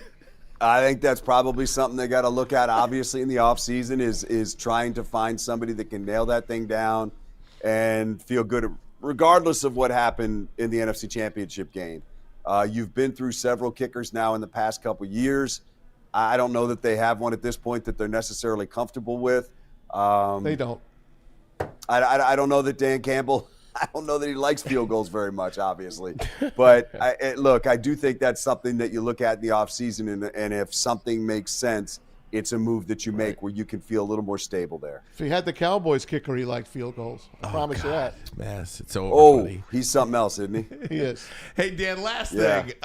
One of the things that Dan Campbell was talking about, too, after the game and a little bit yesterday is that, each year is a new year, and what you did last year doesn't matter. Just because you're in the NFC Championship game in 24 doesn't mean you're going to be in the NFC Championship game in 25. Hell, the Dallas Cowboys last played in the NFC Championship game back in 1995. He also said you learn a lot about players that go 3-13-1. You learn a lot about players who go 14-6 as well. What do you think this franchise, what can you leave the fans with moving forward here? The direction of this thing, I think they're going to win the Super Bowl next year. I've said a lot of crazier things, but I just think this team, with everybody coming back, is going to win the Super Bowl next year. That's my floor for this team next year. What are you positive about this offseason and this franchise moving forward? Well, I'm gonna give you a long answer here, so you guys get comfortable. Look, I think that we were talking about it last night. We've seen Detroit teams that have had to go through pain before they got what they wanted. I was actually talking to Fred Heumann on his show this morning, and he brought up something that I had been blessed to talk to Al Kaline about, how 1967 fueled 1968 because they just barely lost out in 1967, and they knew that they should have won it, and that fueled 68. If you talk to Dan Petrie, he will tell you the fact that they lost it in 83 and felt like they should have won it fueled them in 1984. We know what the Wings went through, getting swept in the Stanley Cup Finals. Ozzie, as a young player, in that Game 7, emotional in the locker room because they had lost. They went through their tough times before they finally broke through. Pistons, Isaiah throwing the ball away, the phantom foul, all those things before they ultimately broke through. Sometimes it goes like that. Sometimes you need to be battle-tested and hardened and calloused before you can get to the point that you want to get to. look, I think there's another side to what Dan Campbell talked about too.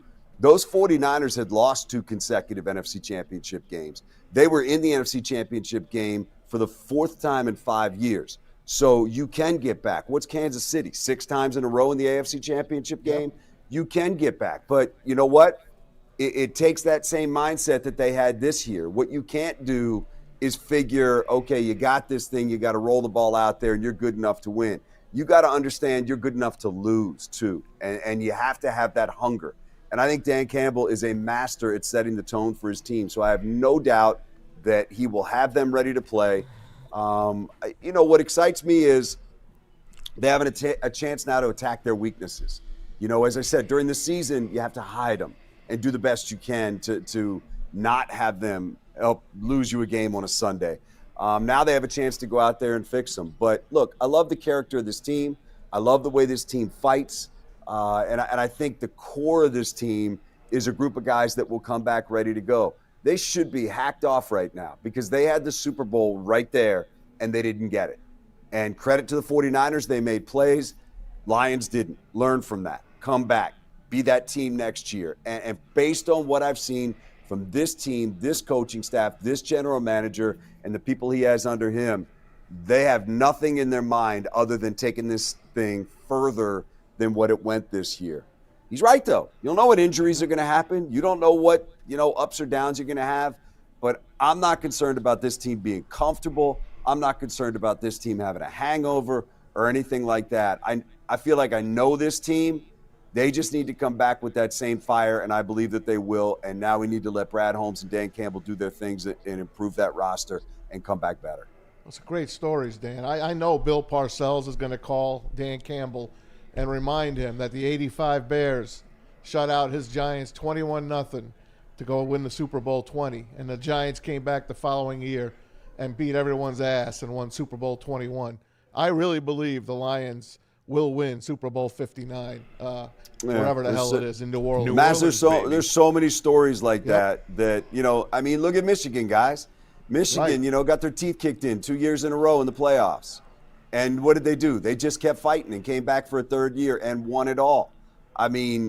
Sometimes it happens like that. It's not fun, but it's how you handle it that ultimately dictates where you go from there. And, look at the character that Michigan showed in coming back and some of the guys that decided to come back just to finish that job. And that tells you something about them. I think we have a lot of guys on the Lions that are cut from that same cloth, and they will be hungry to come back just to finish it. Because when you're that close and you don't get it, there's 2 ways you can go. You can either let it get you down or you can let it piss you off and come back ready to go. Dan, you're absolutely correct. I remember being on the 2012 Seahawks team that we got close. We got to the semis, lost to the Falcons, and then the very next year I wasn't on that team, but they won the Super Bowl, so you're absolutely close. This isn't a question. It's just to remind you that your team went 12-5. They won the North. They won 2 home playoff games this season. It was a hell of a freaking ride then, and I can't wait to see what 2024 has in store. Amen. I'm looking forward to this offseason, guys. I just, look, that stung. It was not good. It hurt, but still does. Here's the thing we love about these games that we watch and we invest in is that you always have hope. Well, we've gone from hoping that a 6-10 team or 6-11 team can just get good. Now we're hoping that a 12-5 team that won 2 playoff games and got to the NFC Championship can get that much better. And that's what it's all about, is just improving, getting better, improving from within, improving from the outside. I'm excited about this offseason now. I'm excited about guys that I trust going out and improving this roster and attacking their weaknesses. They've earned that from me, and I think they should have earned that from a lot of people around here who have watched them work and the way that they do things. And let them go to work now. Let's get this thing done. Let's come back better. Not as good, but better, knowing that you need to be better. The great Dan Miller. Dan, thanks for joining us throughout the season. And we'll see you next week, Dan. We're going to talk about that. Talk about the Pistons and the Wings. And talk about Izzo's March Madness next week. All right, buddy. All right, thanks, Dan. Again, appreciate you guys. This was fun, man. I appreciate you guys. Love you, man. You're the best in the biz. Buddy. Absolutely, the absolute best. And again, download the Fox Local app on your smart TV, Roku, Fire, all that on your TV. You can watch us every day, 2 to 4 on the Fox Local app. We are going to take a break. When we come back, we'll react. Also, get into some of the other NFL news that's happening today. But first, a message from Swiss. Yes, winter is definitely in full force right now. You know what also should be in full force? Shop your home and auto insurance and do it at Swiss Insurance. Shop it like a pro with them. They cover Woodward Sports Network and they should be covering you too. Ask for Mark at Swiss Insurance today at SwissINS.com or call 248-800-4177. Love Woodward Sports? Love wearing clothes? Then you should be wearing Woodward Sports clothes. Check out our full line of merch at woodwardsports.com. Just click on Shop. We have all your favorite designs, like Dan Campbell kneecaps, Woodward Golf, and of course, our own logoed out merchandise. Men, women, infants, kids all love Woodward Sports. Impress your friends. Impress your boss. Impress your dog. Buy Woodward Sports merch today. Stop searching for a vehicle and start finding one. Les Stanford Chevrolet Cadillac makes it easy. We harness the power of multiple dealerships and own the biggest selection of GM brands in the area to get you the car you need. With the Les Stanford Group, you'll have access to 4 different dealerships, providing you with more makes, more models, and more choices. We're connected to more than 1,000 vehicles. And with so many high-quality CPO vehicles available, you'll find new car quality at pre-owned prices. You can start and end your search at lesstanford.com today. We aren't quite sure if they consume more beer or sports. Either way, the heavyweights are here. Live on Woodward Sports, daily 5 to 7 p.m. Savor the heart of home at Big Boy with our all-new down-home comfort dishes. Feast on home-style goodness with our Southern Comfort Chicken Bowl, veal parmigiana, and apple pie hotcakes. The down-home delight doesn't stop there. Potato pancakes are back. Dive into the richness of our perfectly crafted potatoes with our classic potato pancakes and our stuffed potato pancakes. Top off your meal with our new gingerbread shake, a seamless blend of creamy vanilla and sweet gingerbread flavors. Nothing beats the comforting taste of down-home cooking. Enjoy every bite, only at Big Boy. Now, coming to Woodward Sports, Woodward and Main Street, the Woodward Sports Network Detroit Lions show. Let's go! Catch Gabrielle D. Phillips, Matt Broder, and Terry Foster for all the latest news on your Detroit Lions every week. Only on the Woodward Sports Network YouTube channel and woodwardsports.com. Hey, gang, let me tell you about Guardian Alarm. They're your local security experts and have been for over 90 years. When you see that black and yellow sign out in front of your house, it tells the bad guys one thing. I was early. Stay out. Whether you are at home or on the road, they're 24/7 professional monitoring, customized solutions from real experts, and technology backed by people means you are backed by the best. Call this number right here, 1-800. Stay out. That number again, 1-800. Stay out. Call them today. Tell them Woodward Sports Station while you're by your phone. Oh, Give Les Stanford a call. Oh, Les Stanford. Les Stanford Buick GMC, located in Ferndale on Michigan Avenue. Fabulous In Ferndale on Woodward Avenue, There you just go. south of 9 Mile. If you're looking for a Chevy or a Cadillac, Les Stanford in Dearborn on Michigan Avenue for those needs for Chevy or Cadillac, Buick GMC. All GM brands. Today's the last day of the month. It is. Great deals today on cars. You're not kidding. Absolutely great Today deals is the day, guys. on cars. All GM brands under one umbrella. LesStanford.com. LesStanford.com. Find new roads. Find them.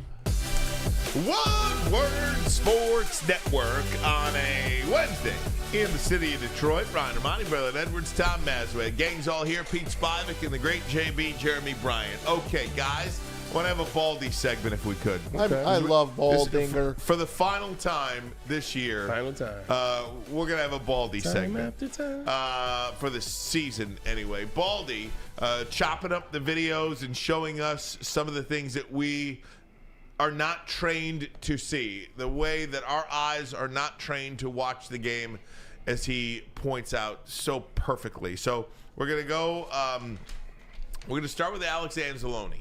This is Baldy breaking down how great of a day Alex Anzalone had on Sunday. The Lions had nothing to be ashamed about how they played this game or this season. But this guy, Alex Anzalone, what a season he had. Best season out of the 7 so far in the NFL, and he just keeps getting better and better. Here, his recognition right here of the wineback is spotless. Like, square up and take McCaffrey down. All of his tackles are physical tackles. Like, there's an old saying right here in this outside zone. Like, slow till you know. He's just waiting for McCaffrey to pop in and bam, the play ends. When it gets to Anzalone, the play ends. That's just the way he was this year. 129 tackles, 47 more than anybody else on the Lions. Now, watch him. He calls the signals, right? Down the goal line, you protect the goal line. Here comes Debo in motion. He sees it and recognizes it immediately. Sideline to sideline. All right? Flow, and then tackle. And keep Debo out of the end zone. Then get up. Get up and get back to the huddle and go defend your goal line again. Get ready for the next play. And this all the way to the final play, really, of the season right here. Final minute right here. Like, here comes Elijah Mitchell. Same way. Square up, bam. Like, just have some fun making tackles. He had a great season. Leader of this defense, like, all the way to the very end of the season. Start to finish. Week in, week out. That was a great season and a great player. In a championship Sunday of a lot of good middle linebackers, we don't talk about him enough. You know, one of the funny things about Anzalone is a couple of years ago, 2 years ago, he was worried about making the team. And I think you've got to give the player... That was Hard Knocks. That was Hard Knocks. Yeah. You've got to give the player, Anzalone, tons of credit, and you've got to give the coaching staff tons of credit. Calvin Shepard. What do the coaches do with the guys they got? Do they make them better? Do they improve them? Do they put them in positions to succeed? Yeah. And up and down the Lions coaching roster, they put their players in a position to succeed. Perhaps nobody is more proof of that than linebacker Alex Anzalone. Yeah, you know, you watch his maturation from the first time he got to this team, and you talk about 2021, you talk about 22. You saw him get better every year. He was out of position a lot in 21. You put him in space, and those flat routes, he used to get destroyed. Last season, early on, some of the same things. When the Lions started off 0-6, some of the same things. But you saw him always physical. You saw him not necessarily make the same mistake twice. You see he's always on point as it relates to knowing the defense, being able to call the defense. He's gotten better. He's gotten more anticipative. Like when you watch that film, he saw Debo coming. He immediately went to what that was. When you're not necessarily as fast lateral, Maz, it's no different than being a quarterback that can't get the ball down the field, Ryan. When you anticipate, when you know where the play should be, you don't have to have the biggest arm because you're putting it where the ball's going to be. You're putting it where the player's going to be. And I think that's what you saw at that run. He knows the players because he's studying. He's watching hours upon hours upon hours of extra film each week. He is a leader and he's physical. I love that Baldy said that he's meeting guys at the point of attack, standing them up, and he's not going backwards. I mean, Christian McCaffrey got slung like a rag doll, and we all know how strong CMC is. CMC is as strong as they come or as physical as they come. So Alex Anzalone, man, the Detroit Lions, they stuck with him. Calvin Shepard, Dan Campbell. Their guys are their guys, and Alex Anzalone is no greater proof or example of that. You don't need another Mike linebacker. You got him. Now you got Jack Campbell on one side. You got Malcolm Rodriguez coming in and filling in as well. You got Derek Barnes, who got hurt in this game early. We don't know how this game would have went, but you know what? Malcolm Rodriguez stood right up. The linebackers they got better as the year went on.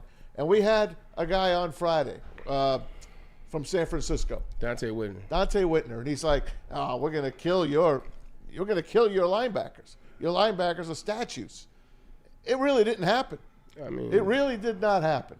Now, I know you said they got to go out and they got to get someone that's a little bit quicker, right? A looser type of a linebacker to help that team. Maybe they draft that. Maybe he's out there on the free agent market, Bray. You know more than me. Or maybe Jack Campbell improves too, just like Anzalone. I mean, we don't know. I mean, he's a rookie. Some guys, they take a lot longer to develop at this game. He got a lot of snaps too, Jack Campbell. if there's anything I'm not counting one player on this roster. This roster with this coaching staff, I wouldn't count one player out. And that's why I like being the fan that comes from the objective point of view of just becoming a Detroit Lions fan, because I still see what I see. They struggle with the linebacker situation this year. Alex Anzalone has gotten better and better and better. And yes, he's your will linebacker. He's the lead, the caveat for the team. He's the captain. I give you that. But you still got to have linebackers in this league that can get lateral, that can get side to side, sideline to sideline, run guys down before you get plays going in the mix. I know you love this team, love Derek Burns as a person, love the interception that he made against the Bucs game. He sealed the deal. Malcolm Rodriguez, he gets in there. He gets an interception and filling the shoes for Derek Brown. Love to see that. Slow guys. But at the end of the day, they're slow as hell. Yeah. Jack Campbell, I will stand on it until I see it. Jack Campbell is 6'5", 255 pounds. That is not the average size anymore for that position. These guys can run down the field. Hell, these Mike linebackers are checking wide receivers at the point of attack. They're damn sure checking the tight ends at the point of attack. So it's not a knock on these guys, and maybe they do get better. I'm hoping so. Jack Campbell got a lot of snaps this year that will translate to some experience when he comes in next season. But at the end of the day, you want to make this team better, right? You want to look at this team and be honest. I think us as fans, us as analysts, and them as coaches, GMs, you got to look at that team and really be honest to what you can add and what you don't need to add.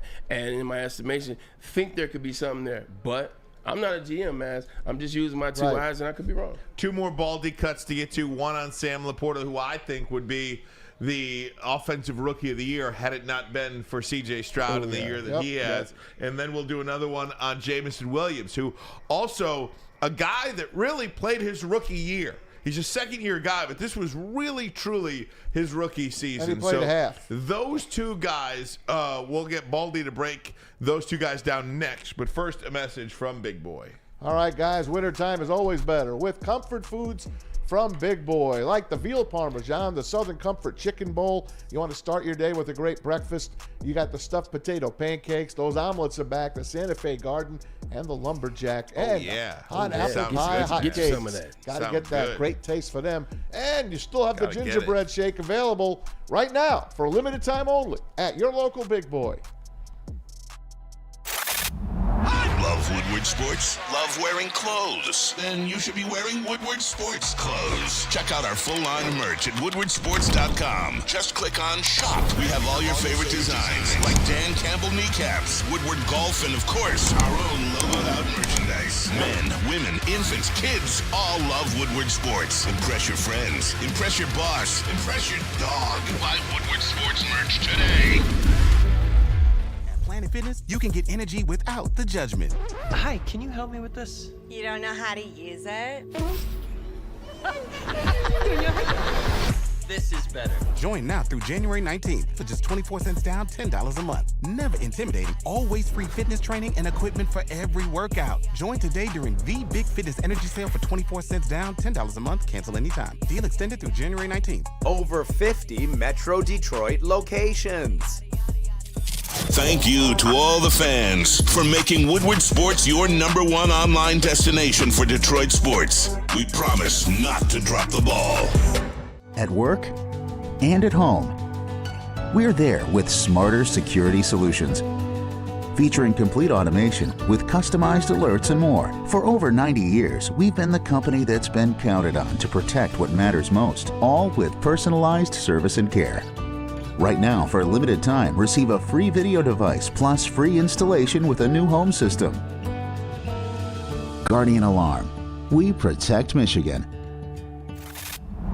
Love Woodward Sports? Love wearing clothes? Then you should be wearing Woodward Sports clothes. Check out our full line of merch at woodwardsports.com. Just click on shop. We have all your favorite designs, like Dan Campbell kneecaps, Woodward golf, and of course, our own logoed out merchandise. Men, women, infants, kids all love Woodward Sports. Impress your friends. Impress your boss. Impress your dog. Buy Woodward Sports merch today. Hey guys, it's Maz for Jack Labrador. Forget that old rock, paper, scissors game. This is the new way to play that game. 2 new symbols and a franchise-changing 3-point play. All here in this Champions deck of Jack Labrador. Get it for you, get it for your friends. Only $20 check it out online. You could check it before you buy it. jacklabrador.gg or click on that QR code above my bald head. jacklabrador.gg. Tell them Woodward Sports sent you. We're going to get to Intern Alex talking about all things Michigan coming up momentarily. That segment brought to you by our friends from Skinny Butcher. But I do want to go through these two Brian Baldinger posts that I teased. I want to pay that off right now. Baldy on Sam Laporta, in my opinion, as I said, guys, one of the greatest rookie seasons of any player in the history of the NFL. Here's what he had to say about the Lions tight end. These Iowa tight ends are something else. Sam Laporta coming in motion right here. Like, you don't get on the field in Iowa City unless you can do this. Hit the hip, move the body, waist Chase Young. Then go up and look for number 2, Commodore Lenore. Like, Laporta, excellent blocker. Of course, Kittle, been doing it now for a long time. Like, these guys are just roach killers, man. They just enjoy blocking. Blocking is fun. Blocking is next level. Blocking is entertainment. Like, who doesn't love doing it? You come out of Iowa. You ain't getting on the field unless you can. Sheesh. Who doesn't like listening to Baldy talk football besides who was that got Aiden Hutchinson? He got pancaked by George Kittle. That was like one-on-one, too. Oh, my God. First play of that game, Penei Sewell around the end, pancake block. And I was like, oh, here we go. On. It is on. Those plays are scripted. I don't know how many, but that was a hell of a 4-play script. Yeah, what happened in the second half? 15. I think it's first 15. Wow. That's what been. Some coaches do 12. Some coaches do 15. I think Ben Johnson's a 15 guy. And he mixed it up a little. Remember we were talking about, hey, you got to start. You said it. Yeah. He's got to start mixing this stuff, and he does that play to J-Mo. 100%. For a touchdown. And they've run that a couple times this year, variations of it. I think that's the one thing they don't do. They don't run that play the same way every time. He's run a couple times where he's the second running back to get it, or he's a second handoff, if you will. Sometimes he's a third handoff. So it's interesting. Hey, right. Sam Laporta was our premier Pet Supply player of the game on Monday. This guy is playing with an injured knee. Wait till next year, guys. Just wait till what you see from Sam Laporta best tight end in the league next year. He is top 5 now. He could vault into the Mark Andrews category. I think next he's season. top 1. There's not Mark Andrews, Travis Kelce. There's not a tight end I'd rather have than Sam Laporta. I get you. Today. We'll see. Before you go to number 1, you got to do it consistently. That's always my thing. Whether it's been wide receivers, quarterbacks, I've always told you, got to see consistency, because this year teams aren't just surprised by you. Teams aren't coming into the game like, oh, we got to focus on Amon-Ra St. Brown. Guys are looking for Sam Laporta. Just saying. They're going to be eyeing him up, double team. And I get you. The season that he had, he's top 5 tight end for sure in terms of the season. But I want to see the consistency. But you know it's going to be there because he's only going to get better. Right. He's going to mature into that grown man, like that grown man strength, the grown man size, the speed. He'll come into his prime. But he's nowhere near there yet. He's only going to get better. Baldy on J-Mo, who is also only going to get better, in my opinion. Ooh. This Ben Johnson is just creative. This is the 4th play of the game. This is Brock Wright, the second tight end out here in short motion. But watch what he does. Like, do you ever watch this? These teams that have no creativity in design. He reverses motion. Now you get Brock Wright leading out here along with Ragnow and Decker. And now you get the Motown Comet just hitting the gas pedal. Bam! In the end zone in 4 plays. Like, that stuff. You get an extra blocker out there for Brock Wright. Frees up the Motown Comet. I love it. I love what they do. Like, you watch it here. They seal the front side, all right, with Penei Sewell. They pull right here like it's a power play. And then they slip out Ragnow and Decker. This stuff is next level. I'm telling you.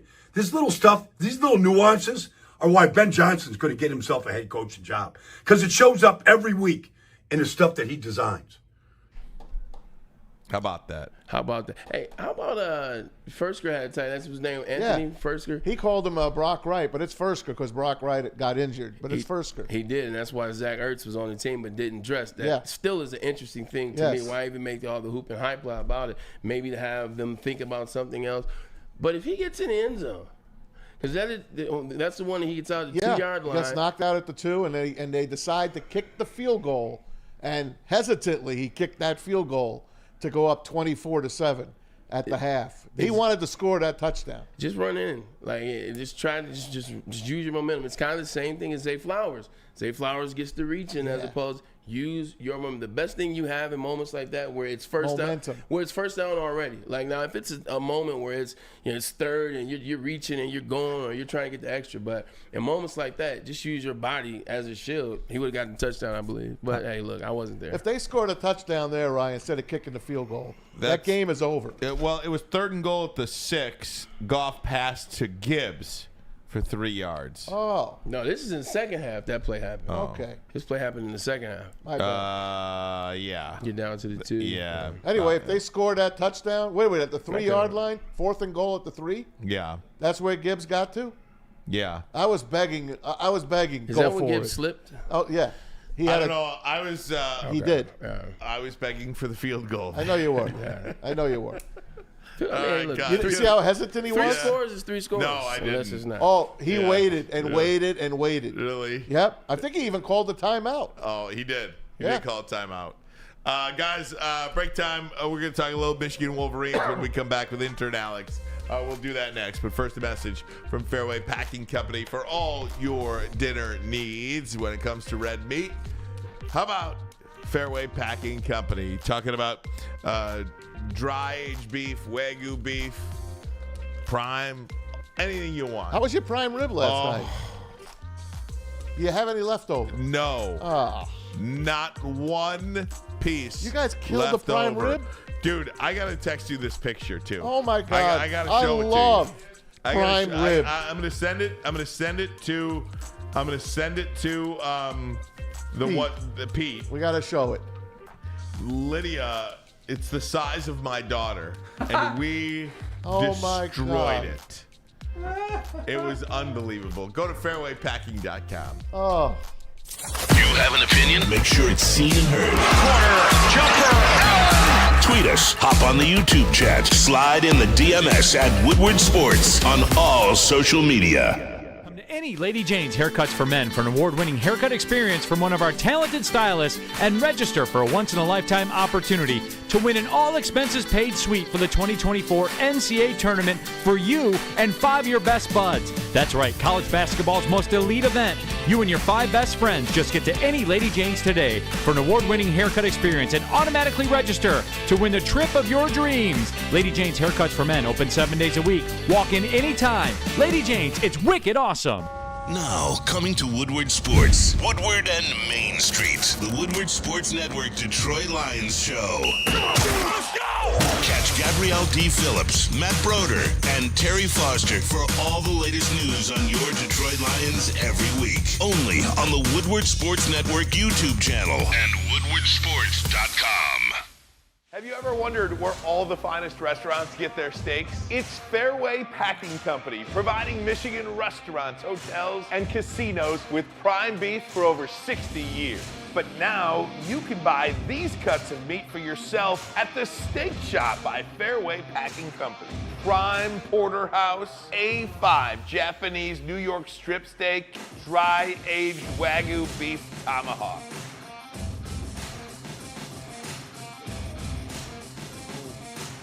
Delicious. Get to the Steak Shop today. Enjoy fine wine, have a private party, and get the finest cuts of meat anywhere. The Steak Shop on Mack Avenue in Grosse Pointe Woods, or order online, fairwaypacking.com.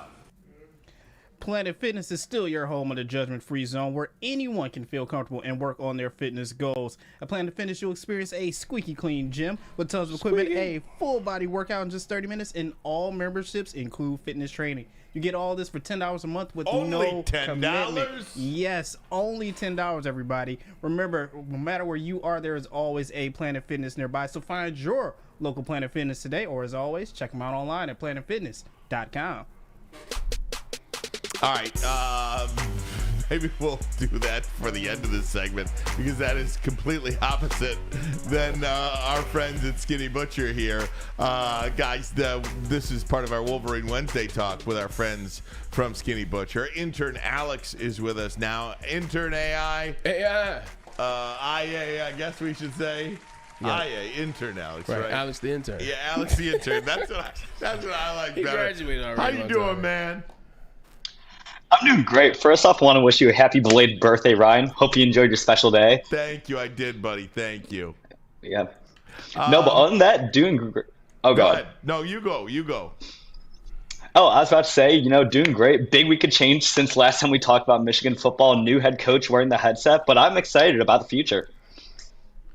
And that's I guess the question I was going to ask you. Sherrone Moore gave his press conference this past Saturday. Or was it? Yeah, it was Saturday. It was Saturday at 11 or so.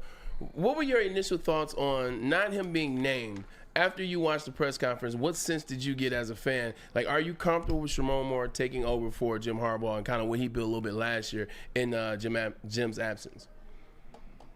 Yeah, I feel great about Sherrone, both as a cultural leader and in-game coach leading Michigan. One thing that I think is super telling about him so far is in the last week, we have lost 3 big guaranteed leaders in Harbaugh, Herbert, and Minter. But so far, we've only seen 1 scholarship player transfer out of the program, which is big when you look at what happened at Alabama and Washington when they lost their coach this offseason.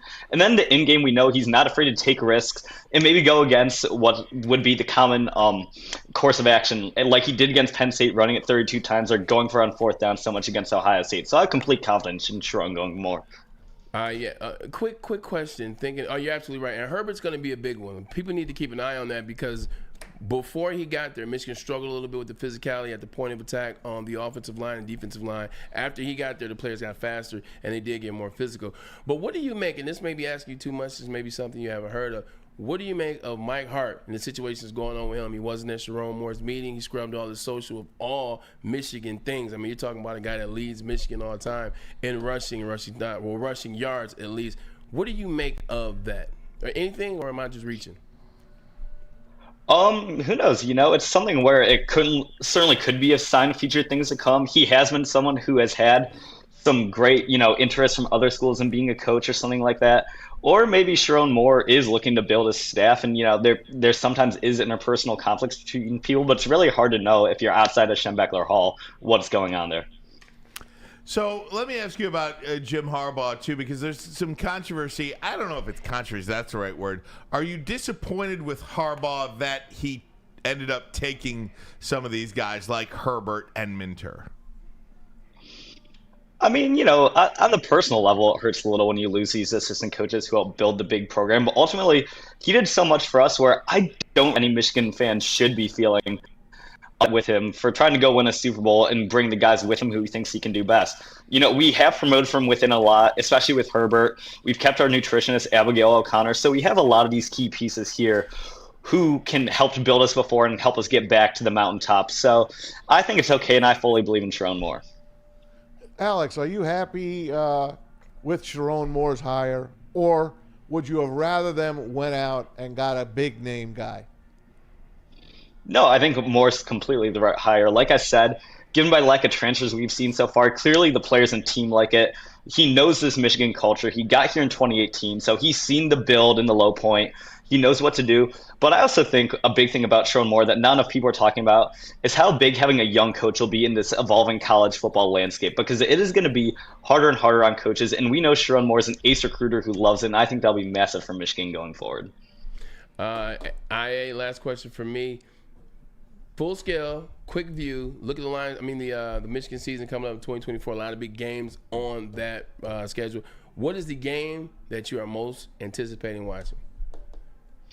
I mean, the answer every year is Ohio State. So outside of that, it's going to be Texas week 2. Big game, luckily, in Michigan Stadium, not at Darrell K. Royal. But I think if Moore can come out against a team that is probably going to be the favorite or second favorite team to win the national championship next year, if he can come out and pull out a big win with a pretty much brand new offense, that'd be a huge statement win for the program going forward. I'm saying something that I've never said to you, Alex. I disagree. I think this Texas game will be bigger than the Ohio State game. Just my thoughts. Look at that. Just my thoughts. Wow. Hey, Alex, let me ask you. There was a basketball game last night that I couldn't care less about. I didn't watch one second of it. Forgot to even check the score last night before I went to bed. It was on Peacock, Michigan and Michigan State.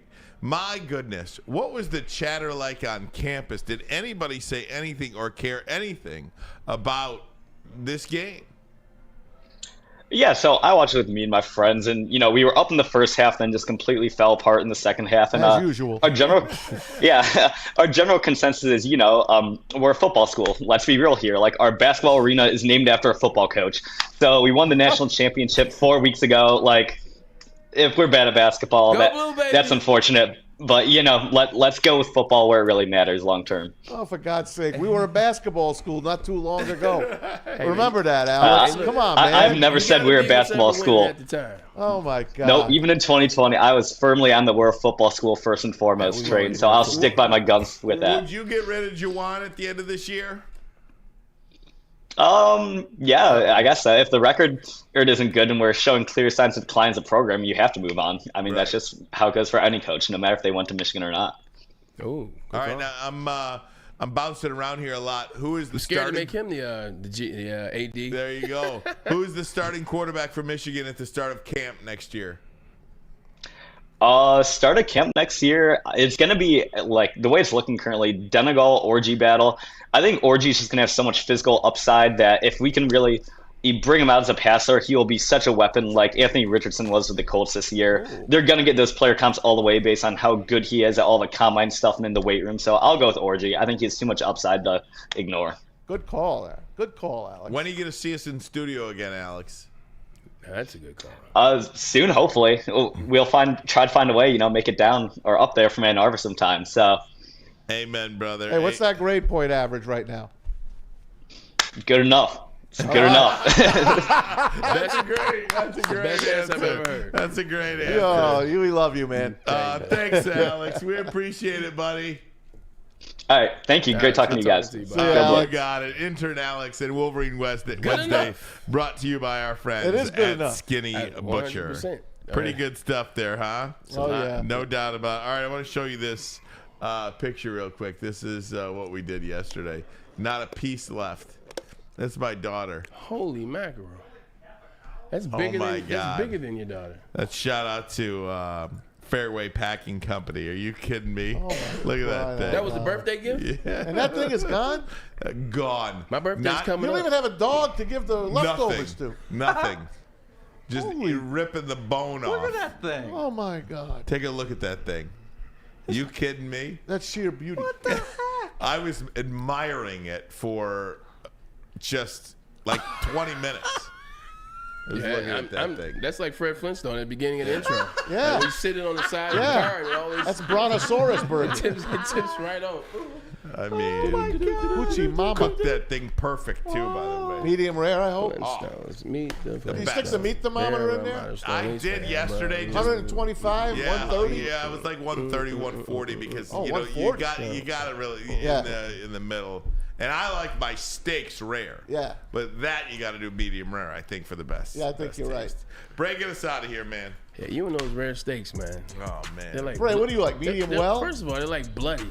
Yeah, of course. Like what? Right. Like hold on. Don't tell me you're medium well. So the first, because my girl doesn't allow it anymore. But the first time I went out with Ryan Ermanni, I looked at the steak. It was still moving. Yes. The cow was still moving. That's it.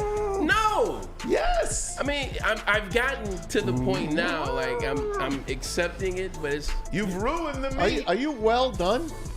I was when I was a kid. Oh, I mean, it's all black people though. Like we eat steaks. That's how you eat steaks all day. It's the problem. JB, hey man, you better tell him. What's wrong with that? JB, you're not well done, are you? Not anymore. What is with you guys? It's a cultural thing. Really? Yes. No, nobody eat no red meat. Oh my God. We have to start away, Maz, and then you get to now. Like, I eat a medium. Okay. I love you guys. Taking me somewhere. All right, we're getting out of here. Peace, man. JB, appreciate you, Maz. Glad to have you in the team. We're all together today. Love you too, man. Happy belated birthday. All right. We'll see you. Appreciate you tuning in. We'll talk tomorrow. Tomorrow's Thursday. How about we do a top 10 Thursday? Oh, how about it? See you guys tomorrow. We appreciate you. See you guys.